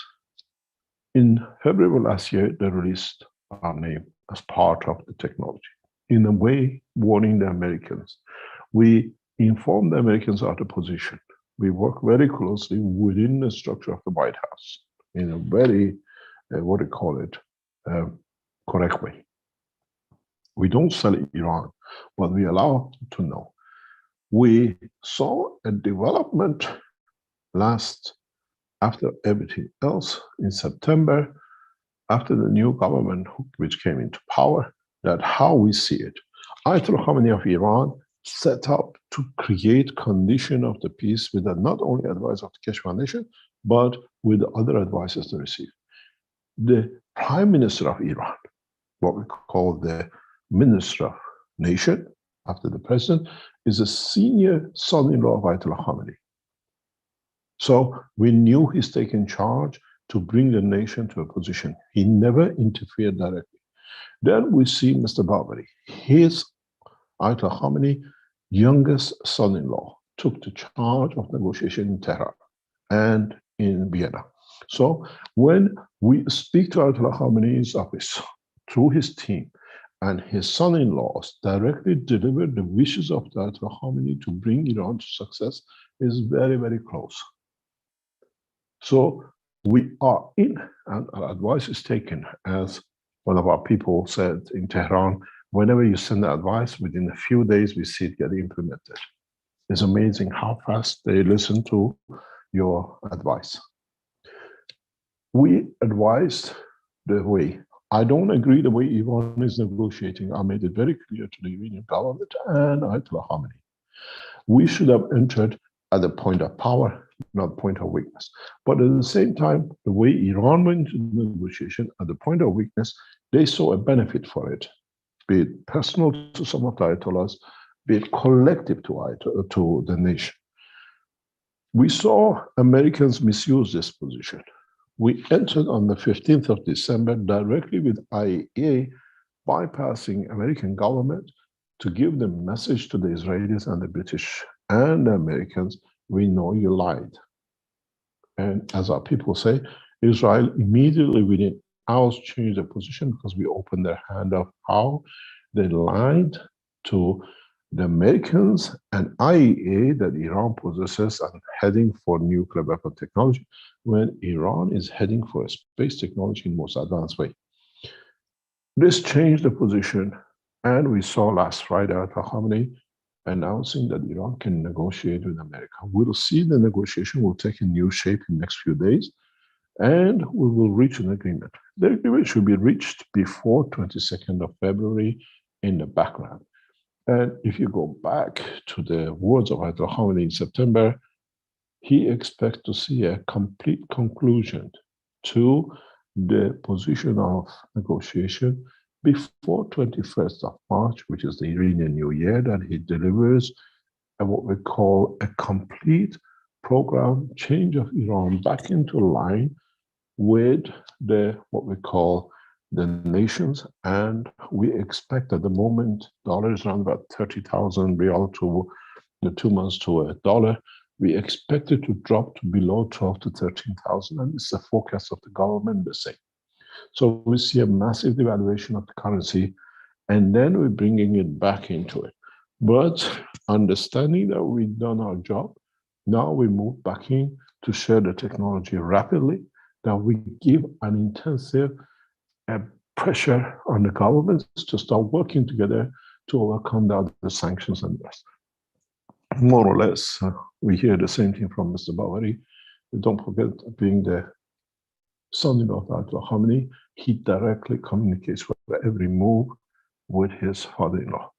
And it's the same with the Minister of Iran. Don't forget Mr. Vahidi, the Iran Prime Minister, the Minister of the country. He is a gentleman who, if you look at the report of the Corona in 2020, we said in a cooperation with Tehran National Defense University. Mr. Vahidi is a gentleman who brought Keshe Foundation into the National Defense University, as he was the head of the National Defense University. And we have a huge understanding within the government. He supported us to do the Corona test. And now that he's become minister, he's fully aware of the work of the Keshe Foundation. As they talk to the Keshe Foundation team in the background, we have a very clear position. We are there to serve the Iranian nation and the Iranian government was fair and just. And we see a lot of goods coming out of Iran, and we are there to serve the American nation the same, to deliver the same. Right? As one nation, Keshe Foundation cannot take side, but has to be correct on either side. So we see, for the first time, I clearly explained everything that everybody understands. We received a lot of pressure, a lot of lies was delivered, 2 terabytes of it through Dr. Asadi, who's the biggest spy. Actually, we know he works for the Mossad and the Israeli intelligence deeply. He, the same as what they call it, communication, created that facade, but the Iranians saw through it. But now we are going through, and a lot of things delivered by a guy in Germany, Iranian, working again for Mossad in the background, catching up and linking up to be sympathetic with the people who kicked out a year and a half ago, trying to get the Iran national, what we call, intelligence in the parliament against the Keshe Foundation, but it does not work. And we've seen it.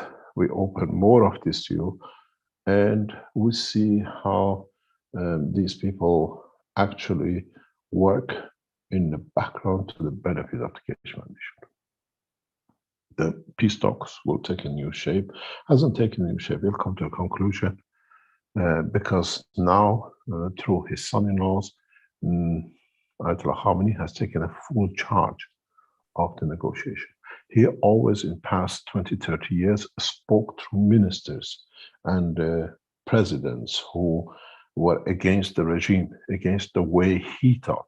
Ayatollah Khamenei has worked very hard to bring Iran scientifically to 22nd century, more than 21st century.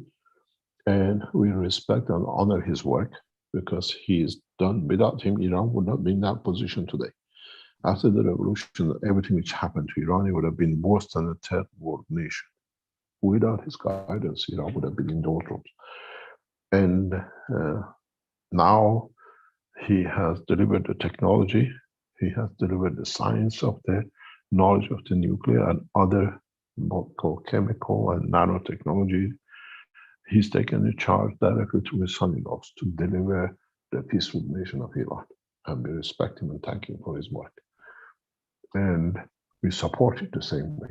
This is why we put the system in Tehran and Arizona at the same time. And this is part of the work that has been hidden from public. And a man of a correct conduct, a man of integrity like Ayatollah Khamenei of Iran, supporting his nation to become so advanced and using the technology to bring the nation to another point has to be respected. And now he's taken full charge. Everything is negotiated word by word, sentence by sentence, as approved by him and his son-in-laws in power to deliver Iran into one of the most advanced nations in coming time. Peace process is complete, and this is why we ask the Universal Council to support the soul of the negotiators, because through supporting the soul of negotiators, especially the Iranian team, we support Ayatollah Khamenei to bring that delivery of the technology and science together, and with a religious understanding of the peaceful nation of Iran. Negotiations are complete as far as we understand, and now we've done our work. We sat at the team of advisors. We advised the nation a year and a half before negotiations started, the way we saw it, what people we saw to be appointed in what position, and most of it has taken place. And we are free. We are very confident. We will see very rapid development and conclusion to the benefit of all, but mainly West will benefit more from it as more advanced technologies from Iran will be delivered into the West. That will bring everything forward. And what we call the enhancement unit in Arizona is part of the peace dividend. I would not have delivered the enhancement unit flight system to Arizona and the vision unit to Arizona if we were not sure 100% the negotiations have taken shape the way we wanted it, and this is a peace dividend.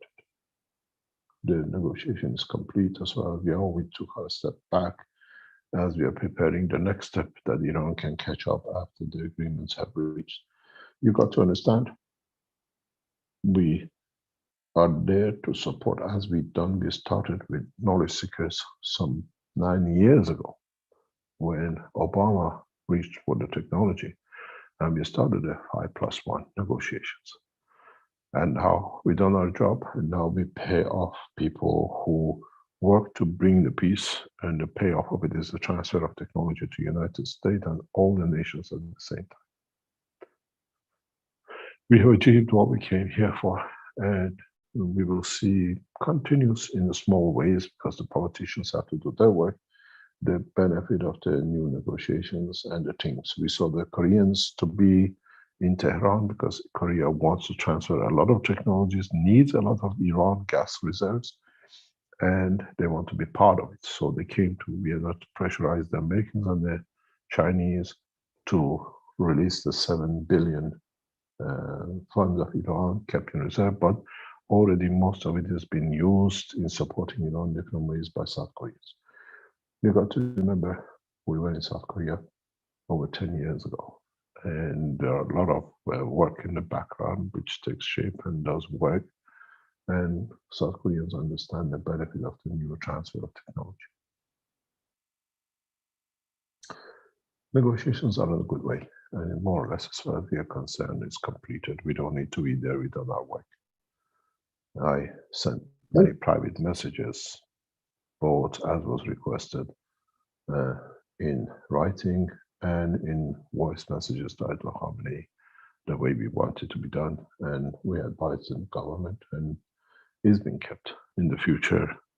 The office of Ayatollah Khamenei of Iran, we released these voice recordings and what we wrote advising, and many of it has been listened. Thank you very much, Mr. Kesh, for all the details and excellent achievements.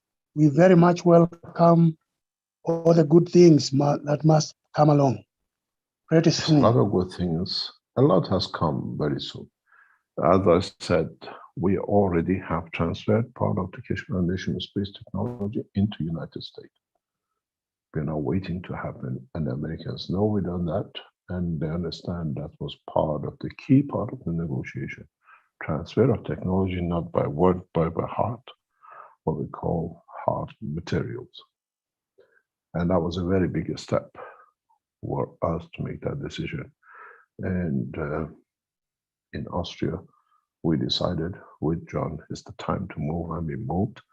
And with the knowledge of the Americans, we transferred, we shipped the materials, which is on the edge of science and technology, to the United States after the understanding of what we call the peace negotiations are on the right track. It's not waiting to happen.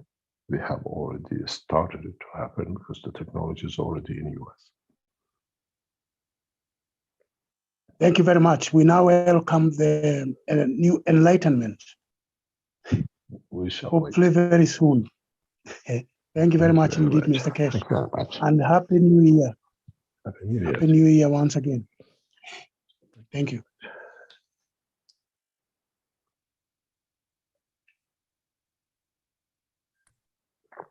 Any other questions?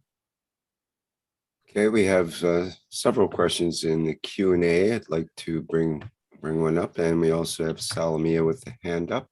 Get to her in a second. Liko in the Q&A asks, well, first I'd like to say thank you, Mr. Kesh and Rick. My question is, what is it like flying a spacecraft with your mind using the consciousness-assisted technology? And will there be a plasma communication device to go with the ship? Everything is there, of course. You have to communicate. You arrive, you have to communicate when you leave. It'll be the same. Yes. There are a lot of technologies which is transferred and is getting produced in our labs, which even our lab people do not know. They're just following what is being set up. And in time, they'll be integrated to what it's supposed to do. It's like a piece of jigsaw. It's all been made. It's just putting together at the same time in Arizona, Tehran, and what we call Austria together at the same time. And then you'll see it when it's delivered as a whole.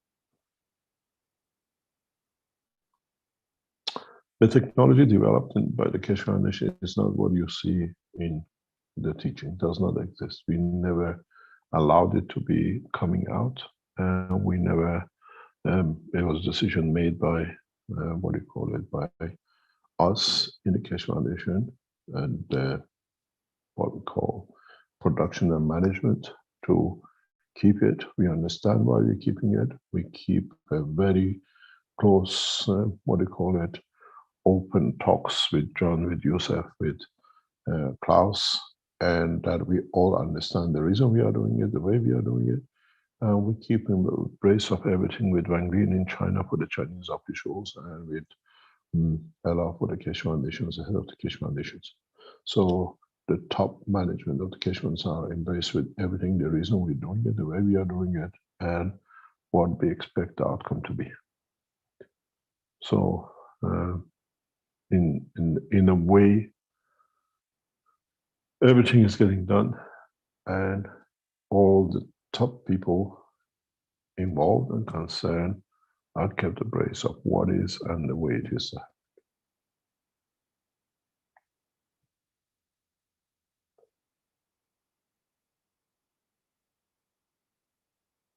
Any other question? Okay, Salamia is hand up here, so go ahead.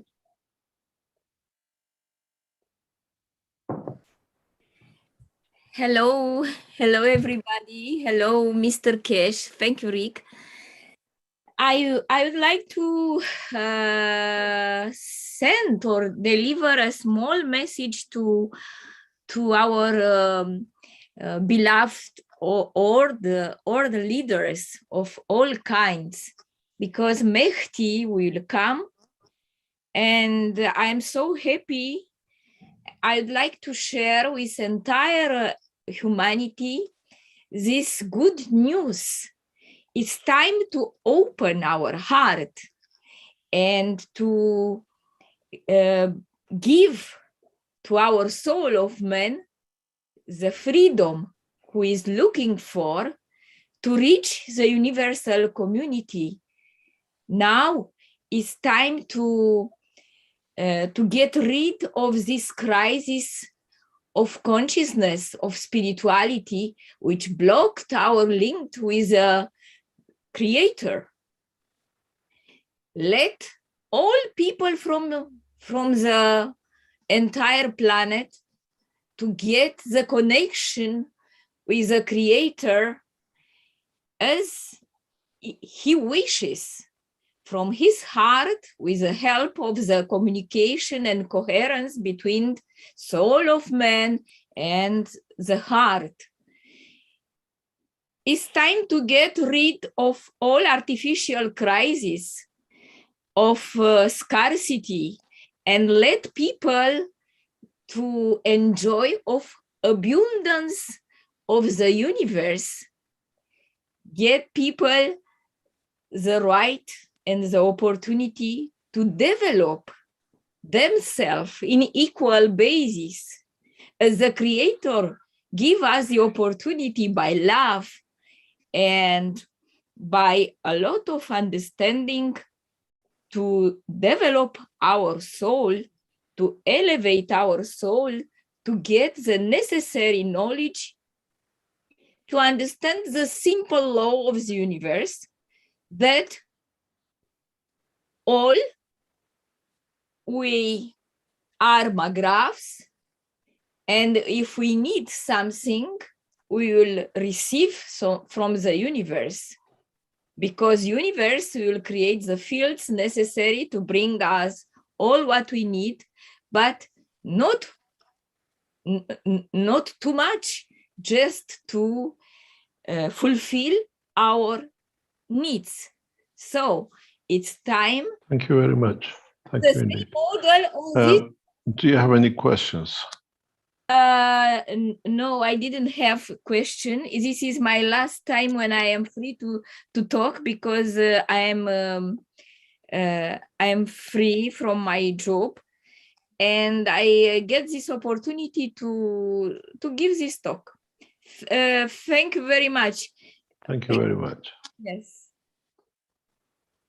Thank you very much indeed. Are there any other questions, Rick?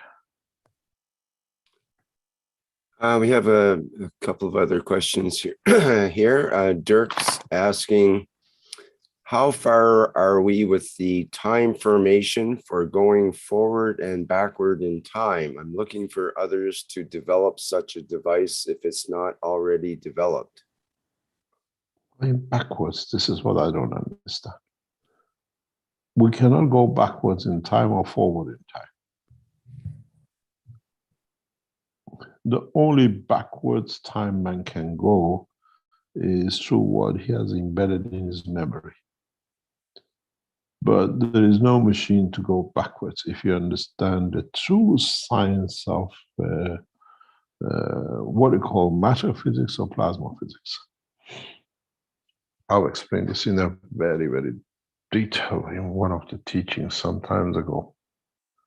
If you're looking at physical backwards time to see the past, unless you go through the memory of the man, is impossibility. Tell you the reason why. This was brought up in a different way to the professors at Jeddah University. If you have a man standing on planet Earth, and this planet is moving at 1,600, and then the solar system inside it moving at, let's say, around about 10,000 per hour. If you throw a stone up and you watch the stone going up, this stone won't land there, it will land here. Or will be by the time to land, it will be at this point. And then you understand this vision has a scared and is scattered around. So for you to be able to see this 1,000 light away, as man says, is impossibility, because it will be scattered in 2 dimensions and the galaxy of dimension. So we cannot see the past. It's impossibility for us to ever see the past, except in the memory of the man, if you can visualize your memory. So going back to the future with a system to go out and watch it is literally impossible. But you can put a soul of the man who has been witness to a composition, to an event, that through the soul of the man, through dimensional transmutation of the RNA of the soul and RNA of the physical dimension of DNA, then you might be able to see the visualization of exactly what the man has seen. So if we look enough down the line to find people who were witness to crucifixion of Christ, they can tell us exactly how it happened. And we will see it in a vision of their memory. Don't forget, when you have a blue eyes, brown hair, white skin, and then you give the same to your son, to your daughter, whatever, you transfer that to DNA. But DNA carries the RNA with the information. What did this blue eye see? And how did the hair felt? How the physicality was conditioned in that time of position is written, memorized in the fields of the RNA. So if we go down the line enough, or at the present time in the knowledge, find people, especially who never left Palestine. It's very crucial. The race which never left Palestine and what witnessed to the ancestor through RNA and the DNA, the crucifixion of Christ, we will see the actual image, the actual physical dimension of what they saw in their eyes of crucifixion. Then we know if it was true. Or were they just people standing on a path as the Christ went, seeing him carrying the cross? Did it actually happen? Are there eyewitnesses to it? Many of the historical things which man claims to time of history through his RNA with the new technology will be unraveled. And I said that years ago. Every action of the man is recorded. And in time, the man of space, we couldn't say the man himself, will show it. Now you understand how it's done. Because we have the technology, it can be delivered. Sight of vision and sounds through RNA and DNA is never raised from the soul of the man. Because this is how you see a man and you recognize as your father or your grandfather that passed away decades ago. So the same thing goes further down the line. 1,000 years is nothing in the, what I call the cartridge of memory of the man memory disk. In our RNA and DNA, we remember part of the creation of the universe, if man knows how to do it. as I said yesterday in Rick's teaching, that the new technology brings us new dimension. And if we understand it, we can create what has been up to now. Let me just get a new page. One of the problems we have had, it's amazing, I cannot raise a new page.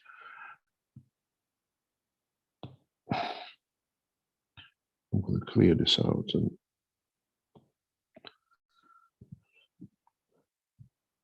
up to now, if you go back a few years ago, we asked the knowledge seekers. I remember even John was working to find the strength of the field of the soul of the man.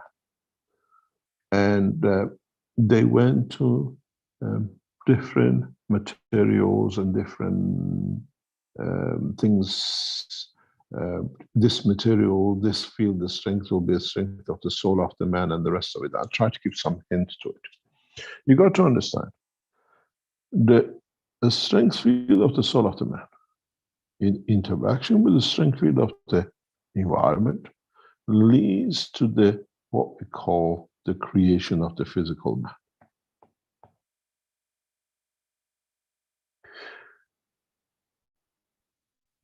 The soul of the man, feel the strength, has to be high enough that not only interaction with the soul of the what we call field of the earth leads to the creation of man, to other souls, other planets of the higher order, even the stars. You can manifest yourself in the center of a star. If you understand it, then the soul of the man has a strength beyond the material state which you have and you produce cancers of.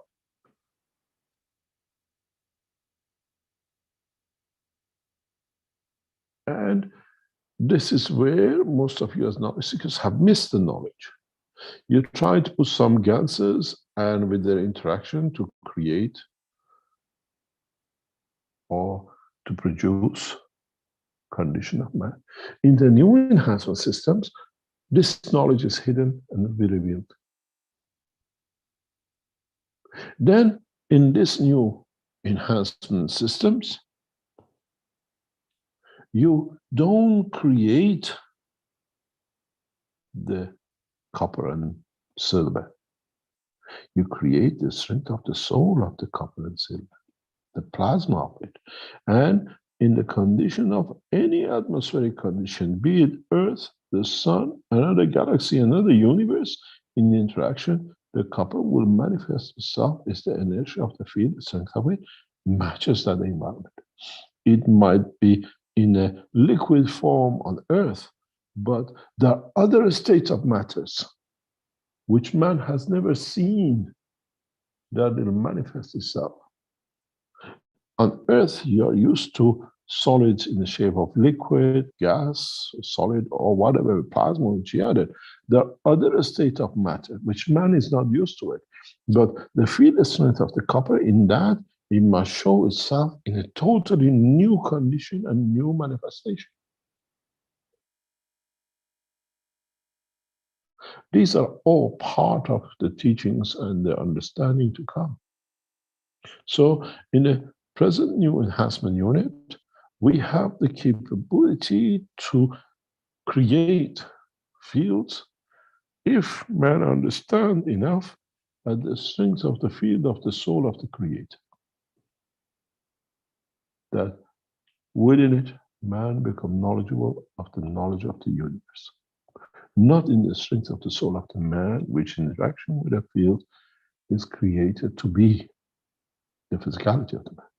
The sperm and egg are created on the condition of atmospheric condition of field, the strength of the planet.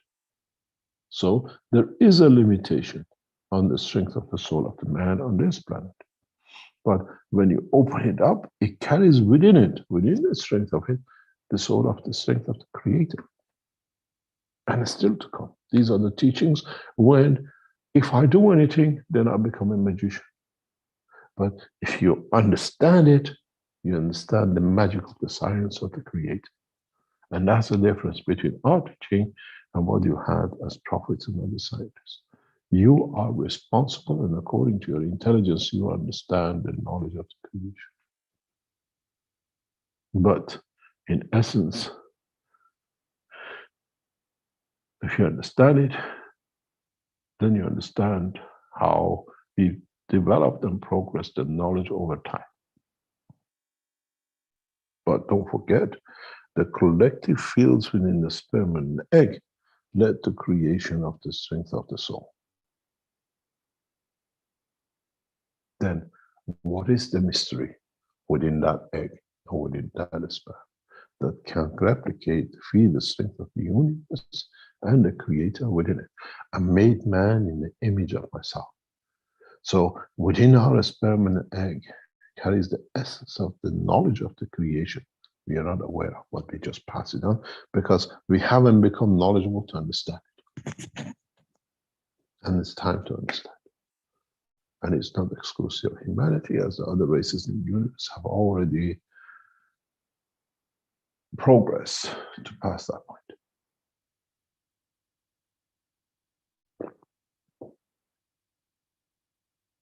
This is the beauty of the teaching. This is the beauty of understanding the knowledge. Then, if, as I said in the teaching yesterday, if we can create that process through our systems within the enhancement unit, then you understand the unit has a soul.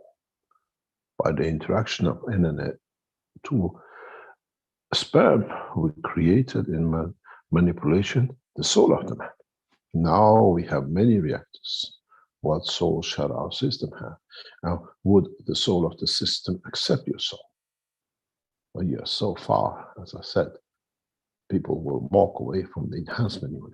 Does not matter. Many of the world leaders, religious leaders, when you see them walking out and not be able to manifest themselves as a soul in, you know they're criminals.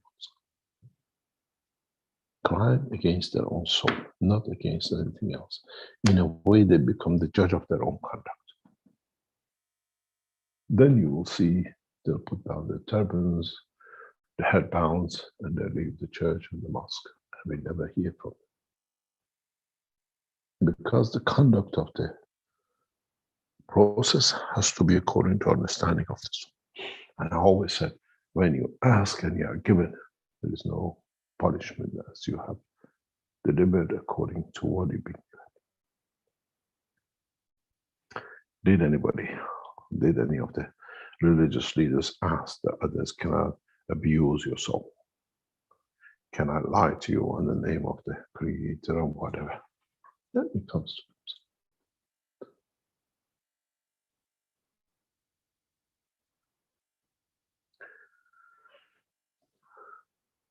Any other question? The strangest thing is that you thought you're just going to get a flight enhancement seat, but you're going to get a seat for the flight of the soul and the physicality, and many of you will be shocked of it. And once that process takes place, you understand it. You don't need the knowledge of whatever is called the man to kill or destroy, as you have access to more. Why do you need to kill and destroy?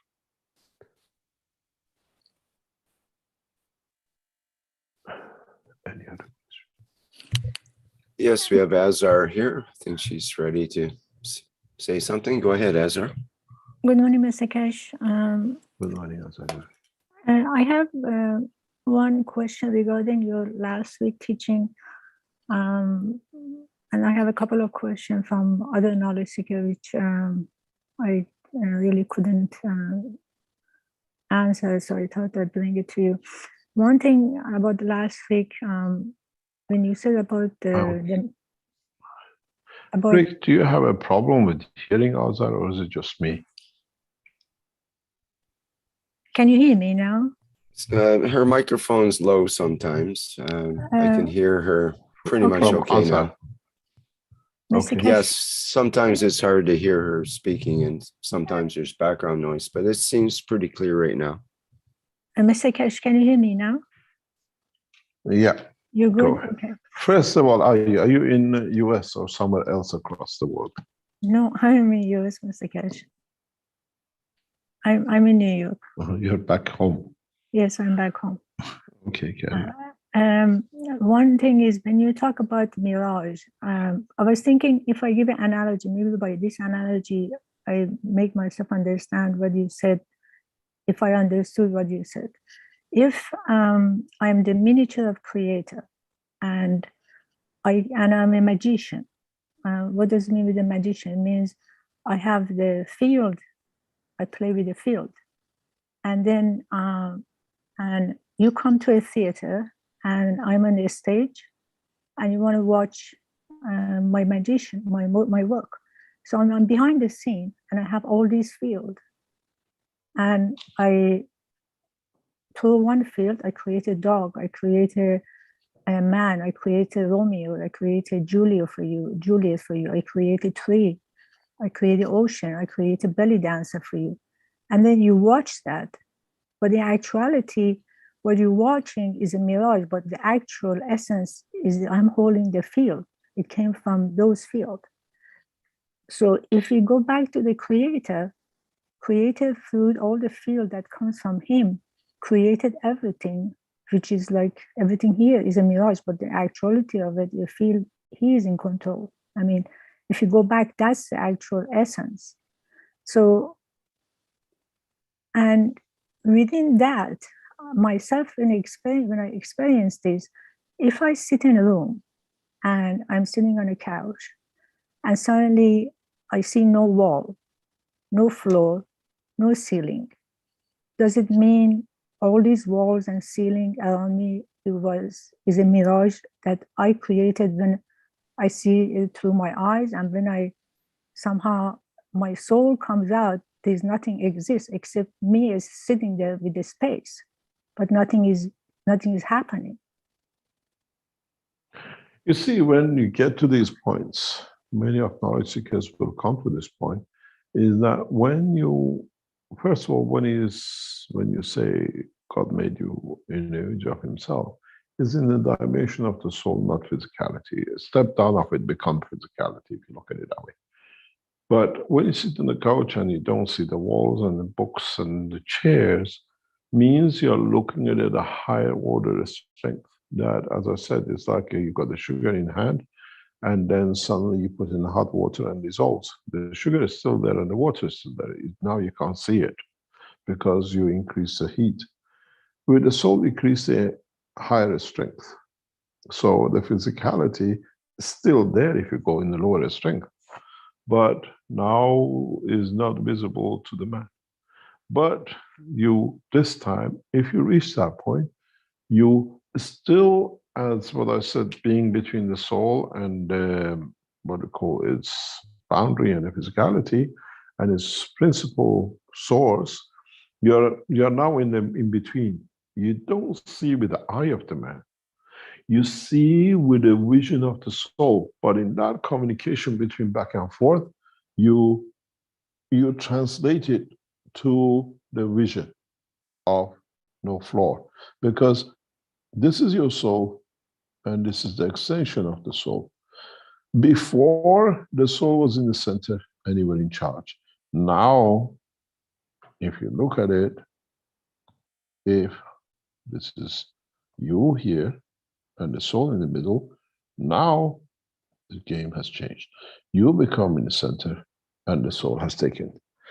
But in the communication, the soul doesn't go from the center of your physical, what we call soul, out. It still has a center in the middle. So what happens in communicating, being extended, it sees nothing, because in another strength, you will see different dimensions, but you don't see the wall and the floor, because now you are encased in it. And you're seeing what is communicating to its center, that it can extend or communicate with the rest of it. So the wall and the floor are still there, but now you see it through the higher strengths of the soul. Soul has no eyes, but still communicates with the center. Your physicality is sitting here, so you translate the knowledge that you don't see any walls. It's understanding, not just, then you don't become a magician. You cannot create any magics. So if, Mr. You Keshe, are magic to yourself in a way. if I get up at that point, then I don't see anything and go through the wall. Can I go through the wall, or I'm going to hit the wall? You can do, but you do it to a dimension of the soul. This is how some people you've seen, and we show they can grow. If you create a higher dimension, you can go through the wall. You can walk through it. Because now it's the soul which carries you, not the physicality. Now the physicality is encaged. You understand? Yes, I completely understand. So now it's the knowledge of the man. It's just training to be going through the enhancement unit and understanding, taking that fear out of you. It's very much when you have never driven and you get in the car. To change the gear and get ready and pull the car for the first time into the road where the other cars come, it's frightening. But once you get into it, you know how to do it, you jump out. Have you seen how this compared to the first day you sat in the car? You just get in the car and you drop. Ooh, the other cars beep, boop. Oh, I know I'm going to be safe. You're not going to hit me. I'll carry on. We learn. And part of the teachings and these technologies we deliver is to teach man how to trust and be able to go through that point. We take you with the dimension of physicality into enhancement unit, and many of you will walk out of it as a soul. Many of you will claim, your families, your friends claim, oh, he disappeared, our family, blah, blah. But you're sitting there and watching, and you decide, you invite them to the soul, I'm with you, I'm sitting in the house. Do you want me to show you I'm here? You move a table, you move a chair, then you become a magician. But then they understand there are devils, so they go into the machine to be at your level. Magics become understandable because you go a high level. Then you find out if you can go even stronger than that, at the higher strength of the soul of the man, with a deeper strength, then you can reach even galaxies.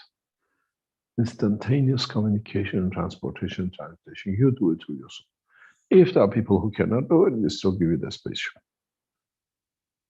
The space is created by the enhancement unit. The ship is the soul of the man. You have to sail it where you want to. And that's the whole purpose of the teaching. You are the captain. You are the sailor. And then you have to decide. We just provide for you to understand the dimension beyond the physicality. And Mr. Keshe, my other question is regarding, we were discussing on Friday the section of the brain that has to do with emotion, because all of your brain is connected to emotion. Because there's not a single piece of it. You said there was a section of the brain that is a shoe shape, a horseshoe shape. That when you go to a space, we have to protect that part, because any interaction of the field with any layer of that section can also bring you to demise. So you might feel something, yes. You might jump into something, yes. But you dissolve yourself, you die. No. The question is, what's the anatomy of the... No. That's when we speak in that level, we speak about the dimension of the field of strength. That part of the brain is millions of kilometers distance between the Earth and the Sun. Through putting a thicker filter, we condense it for the energy to transfer, to reduce, to become at the strength of the field of the matter state, to understanding of the emotion through the gans of the structure of the body, of the brain of the man. You've got to understand the correct way. In the past, we talked very simple because it even could not be understood. Now you understand the reason. If I put a thicker shield, I reduce more field. You're a doctor. What do you do when you take an X-ray in your dental surgery? you put a big thick shield on your staff that they don't get the X-ray radiation from the machine. If you do it thinner, they absorb more. And the structure of this part of the body of the man is for a specific reason, because you have to see where it is, how it's shaped, and then what part of the responsibility operation of the man sits beyond that boundary.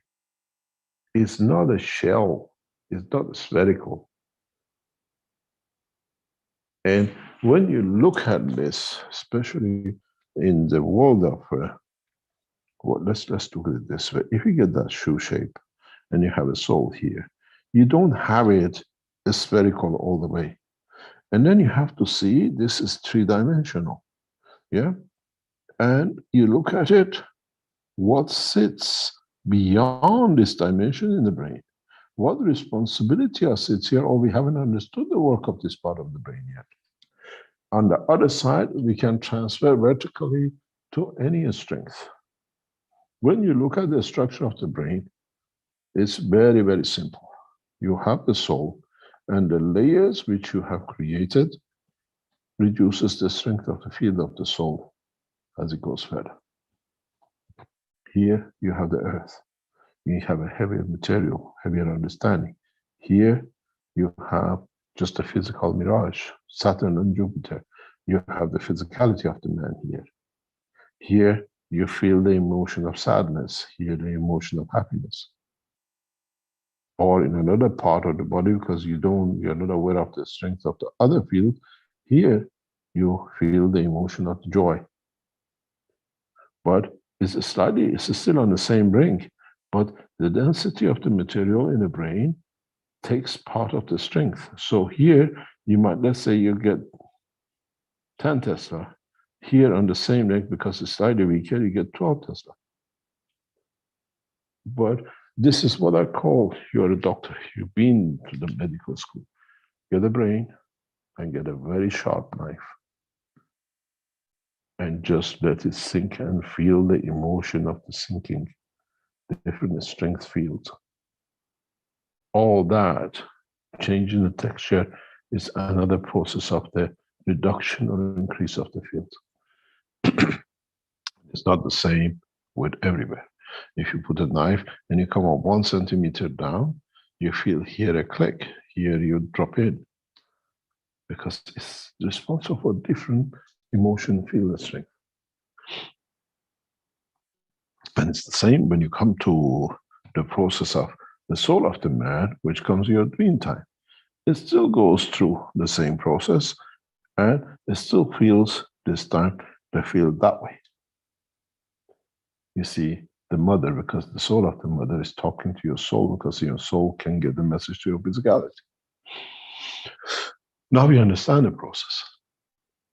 Now, in the enhancement units, the way we structure it, even our team are not aware of it, we're creating those layers when you sit in. And not two men will feel the same sitting in the same position. It's according to the emotion, field of the soul, and the strength of the soul. As a universal messengers and Mehdi, when we deliver knowledge, we deliver in completion. It's for man to decipher it, and for man to understand the totality. And it's how you understand it, you comprehend it, and you deliver it to your soul, which allows the elevation of it, allow the expansion of it through different dimensions of the creation.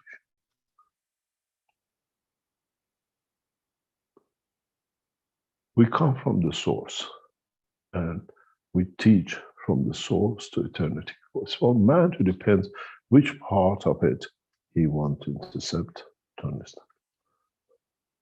And if you are wise enough, you can understand all of it with a flick of a finger.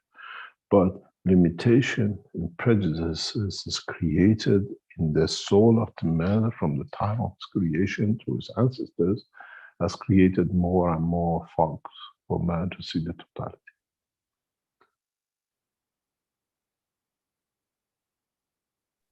Mr. Cash, another question was between the difference between the emotion of a woman and the emotion of a man. Because to me, the reason we have different emotion because of the filtration, because of anatomy, but in actuality, we created equal. Hello? Can you repeat it? I lost you for a few seconds. The emotion between man and a woman? Is it different?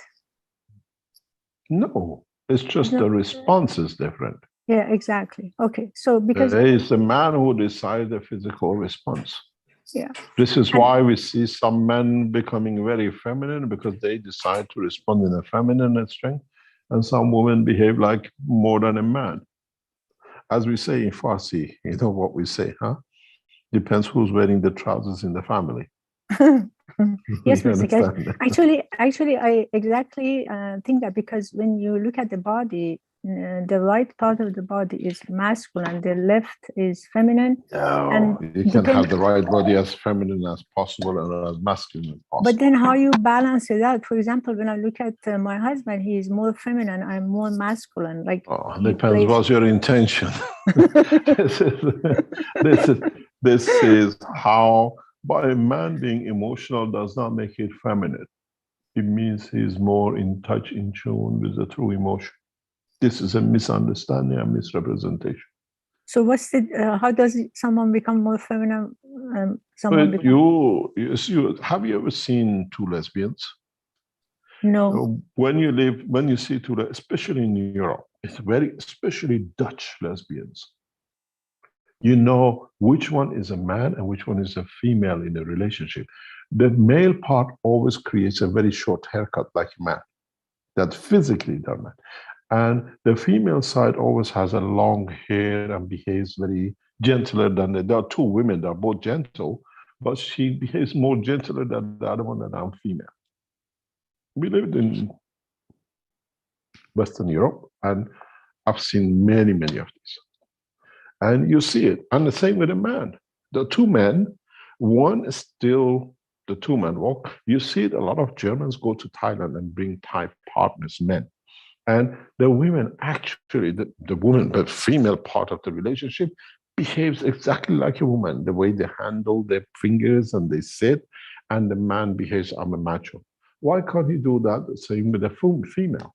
But this is how we decide how we want our emotion to be presented. In Holland, you see a lot of it. In Belgium, you see a lot of this behavior, and the skin ties in them, and they try to hide or go to a place where some of them are very open. You see it.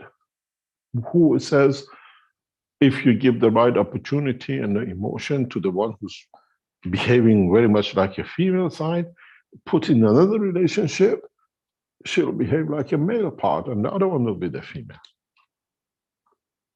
It's you who decides the emotion. This is very hard to understand for people from the East, but living in the West, we've seen so much of it, and I analyze so much of their behaviors because they're everywhere. You walk into most of the restaurants in Brussels, you see German men with the Thai partners, male, and the male is worse than the female.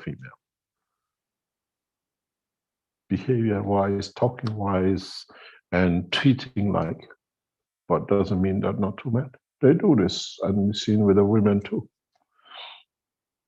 It's you who decides to what extent, and when you say your partner is more female, then you have to see how you behave trying to be a man in a relationship. Then you have to answer to that. Are you looking in another dimension and direction, emotion? And feminism or manism doesn't bring. It shows the beauty of the connection and with one's soul. The rest is how we want to categorize it for us to be. That's why you have to have respect for every emotion, whatever you call it, the gays, the lesbians, the homosexuals, the straight, or whatever you call it. We have to have respect for a man in any, what we call a state of emotion. Because the beauty is in the soul, not in the dimension of physicality. Last question, Mr. Keshe, is why God decided to create female and male? He could have created one. God hasn't created male and female. God has created the dimension of interaction that leads to creation of new dimension. You call it male and female. You have parts that it gives, and you have parts that it takes. If everything was equal in strength, there would have been no creation. There would have been just a field. The difference in different amounts or strength creates a condition of interaction. And that interaction, you call it. It is a man's vision. And we have creatures who carry both, and they can replicate themselves. And this is what I say is something for man to understand deeper about himself. So there is no division. You look at it this way, you call it Adam and Eve. Is Eve any less than Adam?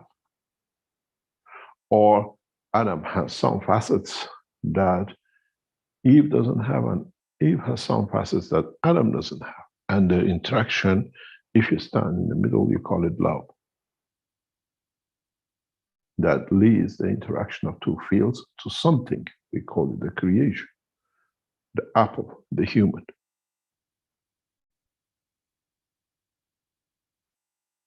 The understanding of it is important, not to go into rhetoric and all the fantasy things that's being put on. And if you look at an electron and a proton, the proton is the atom, electron is Eve. Is Eve the proton in another dimension of it? Because they have to be a balance that they can interact. And more or less, the interaction of the fields of the electron and proton creates a lot of materials, which then get absorbed within the proton. You call it any other name you like it. If you look at it, in the process of creation, there cannot be any difference. It's man who has made this. When you have a proton and you have an electron, they have to have something in common in interaction that it leads to the, what I call, interaction of the fields. One way or the other. Doesn't matter how you look at it. And these fields interaction leads to creation of something. Leads to creation of something for man to see.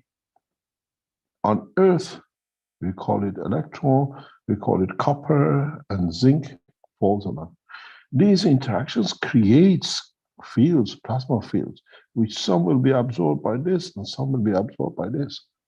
In the solar system, we call it, when you have it, the Earth and the Sun. The interaction of the fields creates materials, plasmatic condition, that some of it gets absorbed back to the Sun instantaneously, and some of it, with the inertia of the Earth, becomes material on Earth. There's no difference between electron and proton.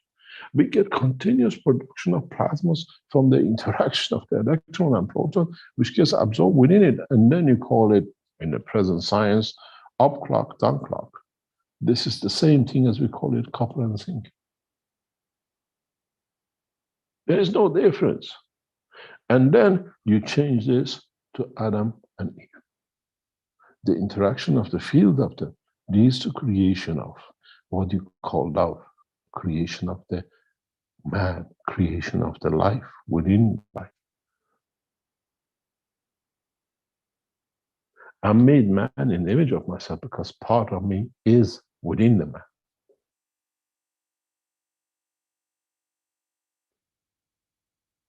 Would we, when we become knowledgeable enough, go into the RNA side of the plasma? Through it, we'll see the true creator. And the answer is yes. Look into it and you shall see. not be there to greet you. But it needs the knowledge. It needs the clarity of understanding.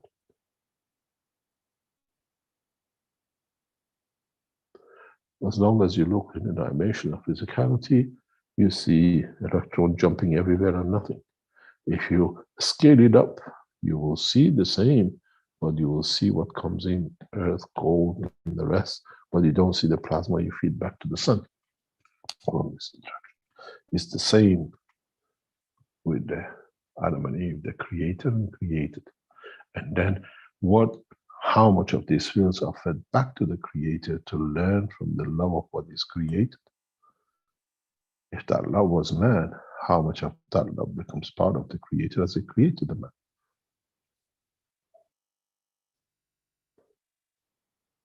Now we understand the true essence of creation.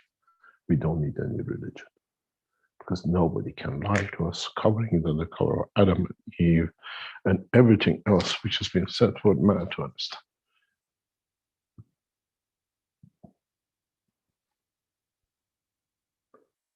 You do experiment in the lab to replicate. The replication is the structure of the earth, the atom, and Adam and Eve. It's all the same, no difference. How many scientists have told you, when you look at the atomic structure, how much of electron and proton, they rotate around each other, but this rotation has a field interaction. What love has been created between the two, and how much of it goes to the proton and how much of it goes to electron, that they keep that love relationship. And it's true that for the first time, when Eve found the condition of manifestation of the physicality and the beauty of it, chose Earth to be the birthplace of its manifestation.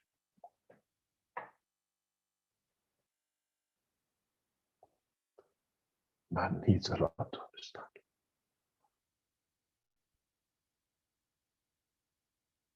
And thank you, Mr. Keshe. This brought a lot of understanding.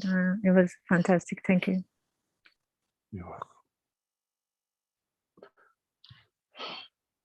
Any other questions, or shall we call it a day?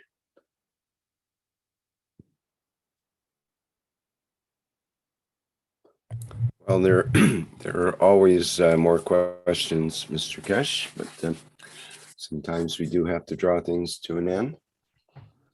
Is that your preference right now? Would you like to? Do you have any other questions?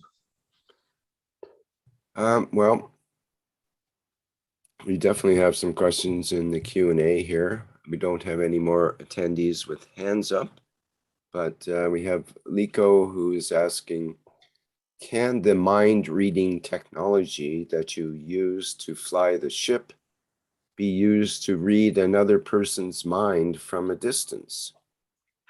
We don't read mind. That's your understanding, so that be it. We interact with the fields of the universe, and then how you interact with another soul and what you gather from it is your problem, is your understanding. The reading of the mind is the state of those who want to read to abuse. Interaction of the fields of the souls is what both understand at the same time of interaction. Then nobody can abuse. It's a big difference.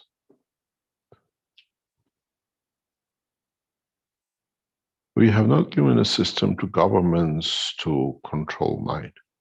We have the system delivered that the governments understand you can never control the soul of the mind. The mind is a lower level. Then this gives for man to understand is equal in all levels.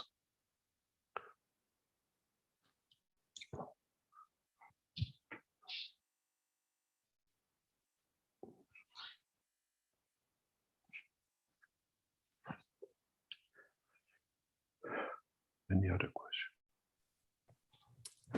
We have a question from Paul. Oh, sorry. Go ahead. Who's that? Sorry, Rick. I didn't mean to jump in there. Dean, go ahead. I do have a question, Mr. Keshe. So with everything that you've just spoken about, which is explained a lot of the totality, which is once again quite incredible. Thank you, Azar, for those questions. The new video that we produced and was shown today shows an environment where the craft actually takes off and leaves physically. Would you need that environment for, let's say, a world leader to receive that unit, to be able to step into it, to experience the elevation of the soul? Not really. John's point of view is the back of his house is the best place because it goes in Arizona desert. It doesn't need a place for it. It's where they decide to enter it counts. Thank you, Mr. Case. When I was talking to John, John says the best place, he sent me pictures, is the best place to fly in the back of my house into the desert, Arizona desert. And it's where Iranians tested the Iranian space technology in central deserts in Iran. Nobody could see, nobody could detect. And this was one of the ways the American drone was captured. In the desert, there is not much to see. Not many people to see, can do a lot of things. And it's the same. Unfortunately, in Austria, we don't have a desert, it's all green. We have to find another way to manifest and to show different things.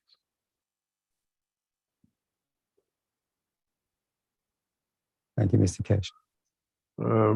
This is what, let me explain. We talked yesterday in Rick's teaching for some of you to understand.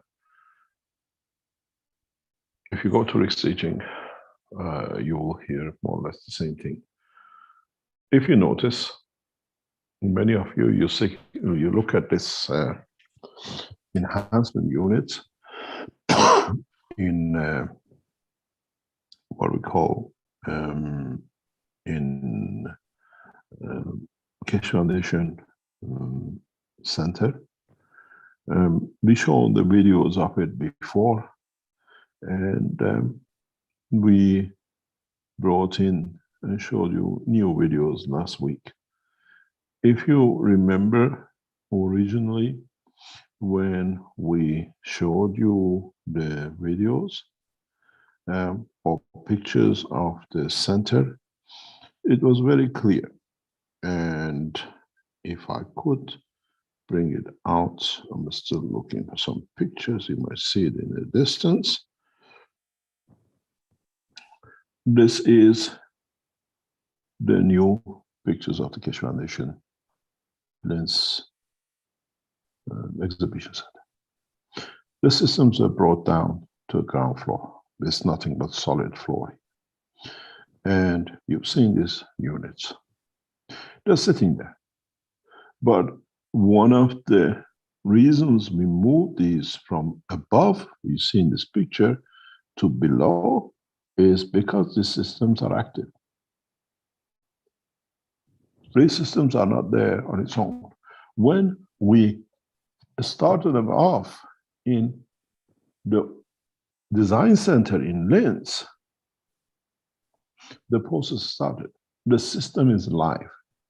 We see things in the Keshe Foundation research.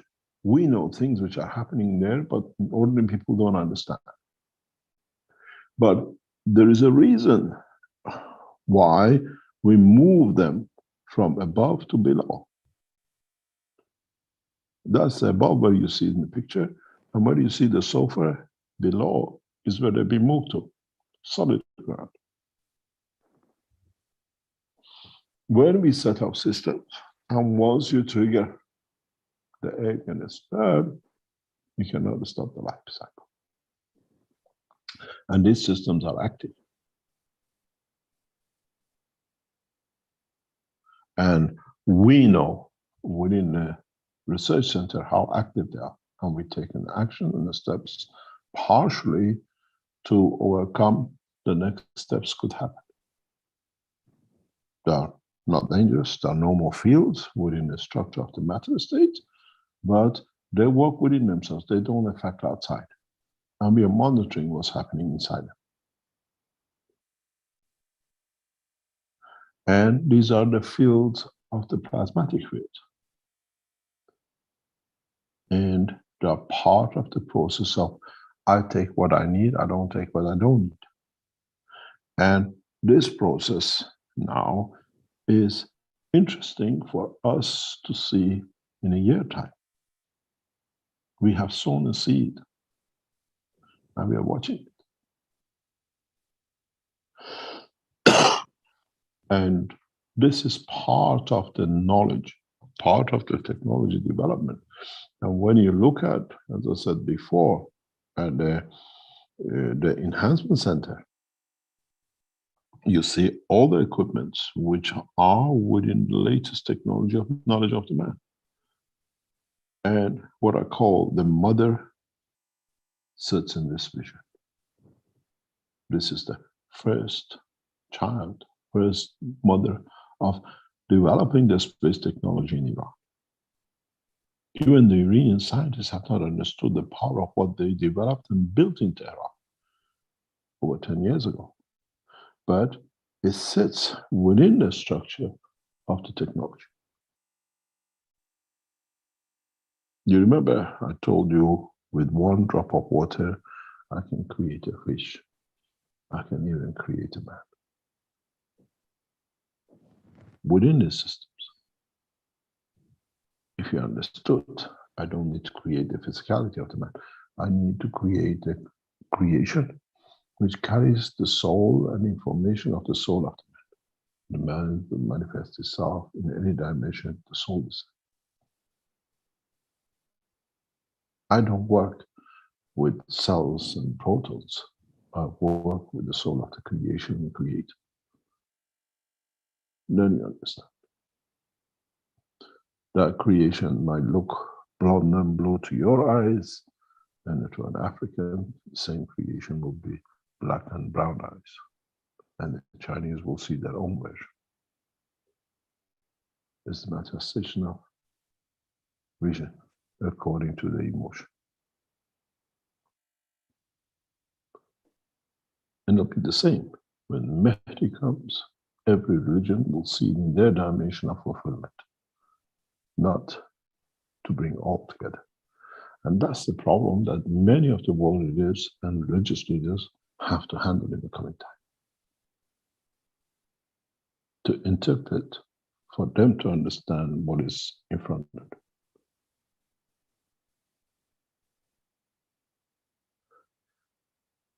This is the knowledge of the creation in a physical level that the man can understand. But within all the system, there is a soul. There is further more to it than present you can understand. The soul of the creator has never harmed no one, as is the creator. Are these systems, Mr. Keshe, continuously in motion? Are they continuously creating a soul or many souls, or combination? We're not creating souls. I'm not getting into that. It's the system has its own structure. We set it to be a structure to be equal to all.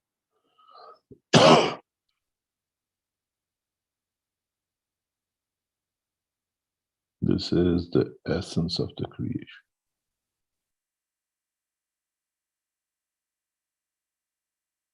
And we have a star formation, Mr. Keshe. We have every formation. Depends what suits and what one can understand.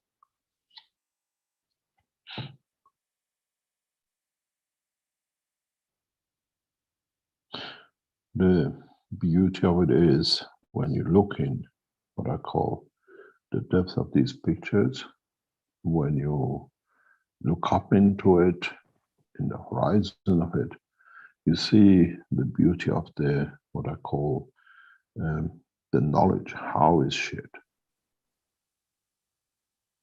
And when we share the knowledge, we do it in a beautiful way that, as you've been there, you've seen it. It's beautiful to see how the technology has developed and how we cover it on the banner of what we call One Nation, One Planet, and on the banner of the Keshe Foundation.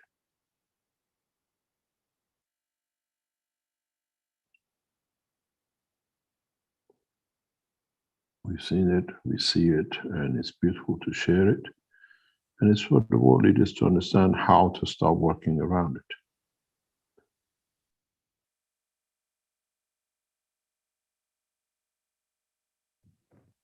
And do you as I think, said, Mr. Keshe, the world leaders will, you said you've positioned this so that you're not asking anymore, you're telling, you're showing, and when they we are come to delivering, realization to they say, have to follow. We have delivered and we are delivering. The knowledge, the know-how, the understanding is for the world leaders, depending on what flag they serve, to understand what they want to do.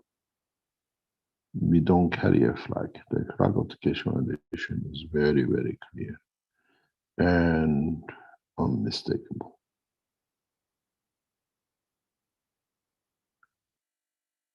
It's for them to decide which side they want to take and how they consider they want to share. We share equal. And hopefully they will see the same sooner or later.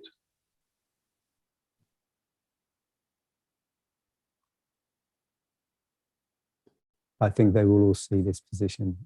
I think it's already taken place, Mr. Keshe, through your It's just through the work of the Universal Council.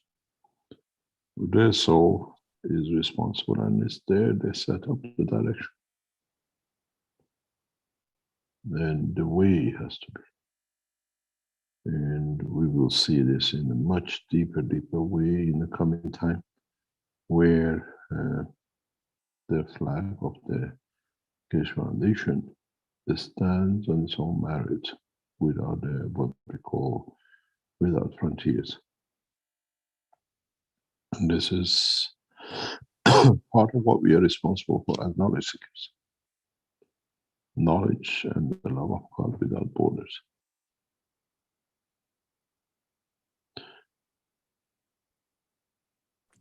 Thank you for bringing it forward, Mr. Keshe, and for all you've done. Thank you. When you understand this, it becomes very easy to work. And if you understand the process of the creation and understands the structure that the creation works under, then there are no flags except the flag of humanity for us to carry. And it has been put on in a beautiful way in the past, and we'll go by it to bring it in the future when you see how Keshe Foundation works, irrespective of time, place, and position.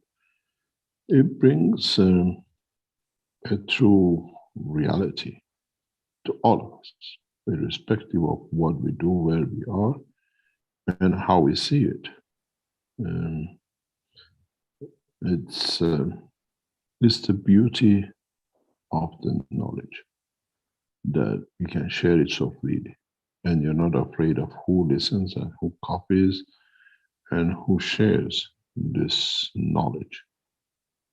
And as I have said many times before, we are responsible to teach, and they are responsible to use what they've been taught the best way to serve humanity. We are not preachers, we deliver the knowledge. And they have to decide how this knowledge is used for the betterment of the human race. In a way, I can sum it up in a beautiful way. Does not matter what flag you put under one nation. Keshe Foundation serves humanity. as we are all made of the same blood from the interaction of the fields of the universe. And if I can create blood within a container, I can create any creation. But we also on the flag of the nation of Keshe Foundation as one nation, irrespective of what other flag sits within us. Because in essence, we are all created from the same blood in the physical dimension of the man. It's us who puts the difference with different colors on a piece of cloth. Depends what nation we call it. And this is over. This is over in totality because we have brought this to one thing, what stands on the left of this picture. And that is Keshe Foundation as one nation. Then the flag on the other side is literally becomes what we call different area and districts of this planet we would like to call ourselves to be part of.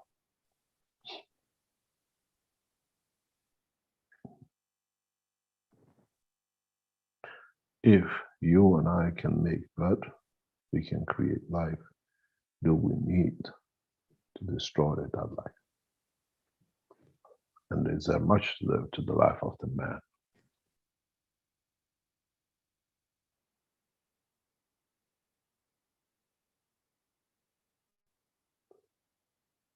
Ask yourself a simple question.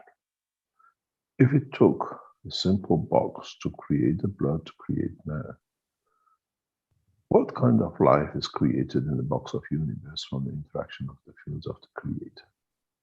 And what would man see in the depth of the space of the interaction of the fields which creates the bloodline of the creation and the creator in the universe and universe?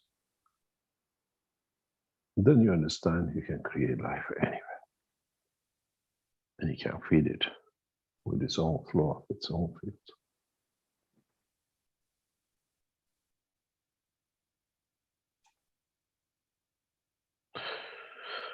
Thank you very much. Thank you. Thank you, Rick. Shall we call it a day? We're in 3 hours. Yes, sure, Mr. Keshe. Thank you very much. Okay. Thank you, everybody, for participating in today's workshop. If you have any questions left over, then please bring them into the next workshop. I know there was a question or two that previously appeared, but that can be addressed next time. And thank you everyone for attending today's 415th Knowledge Seekers Workshop here on Thursday, January 13th, 2022.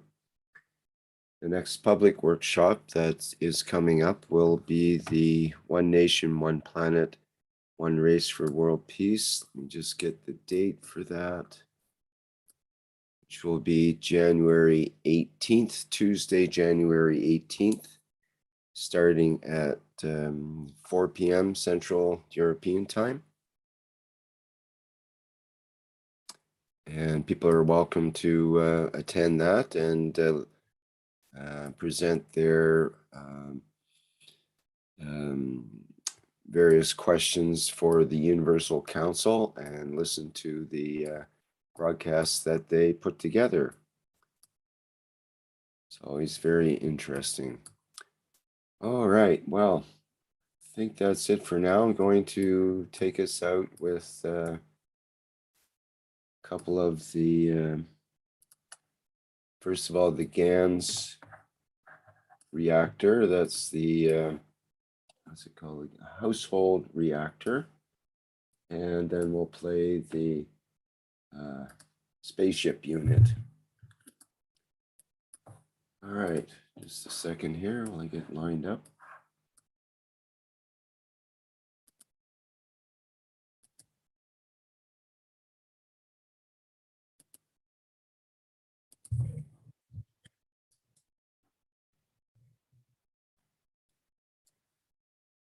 Okay, thanks everyone. See you in the next public workshop.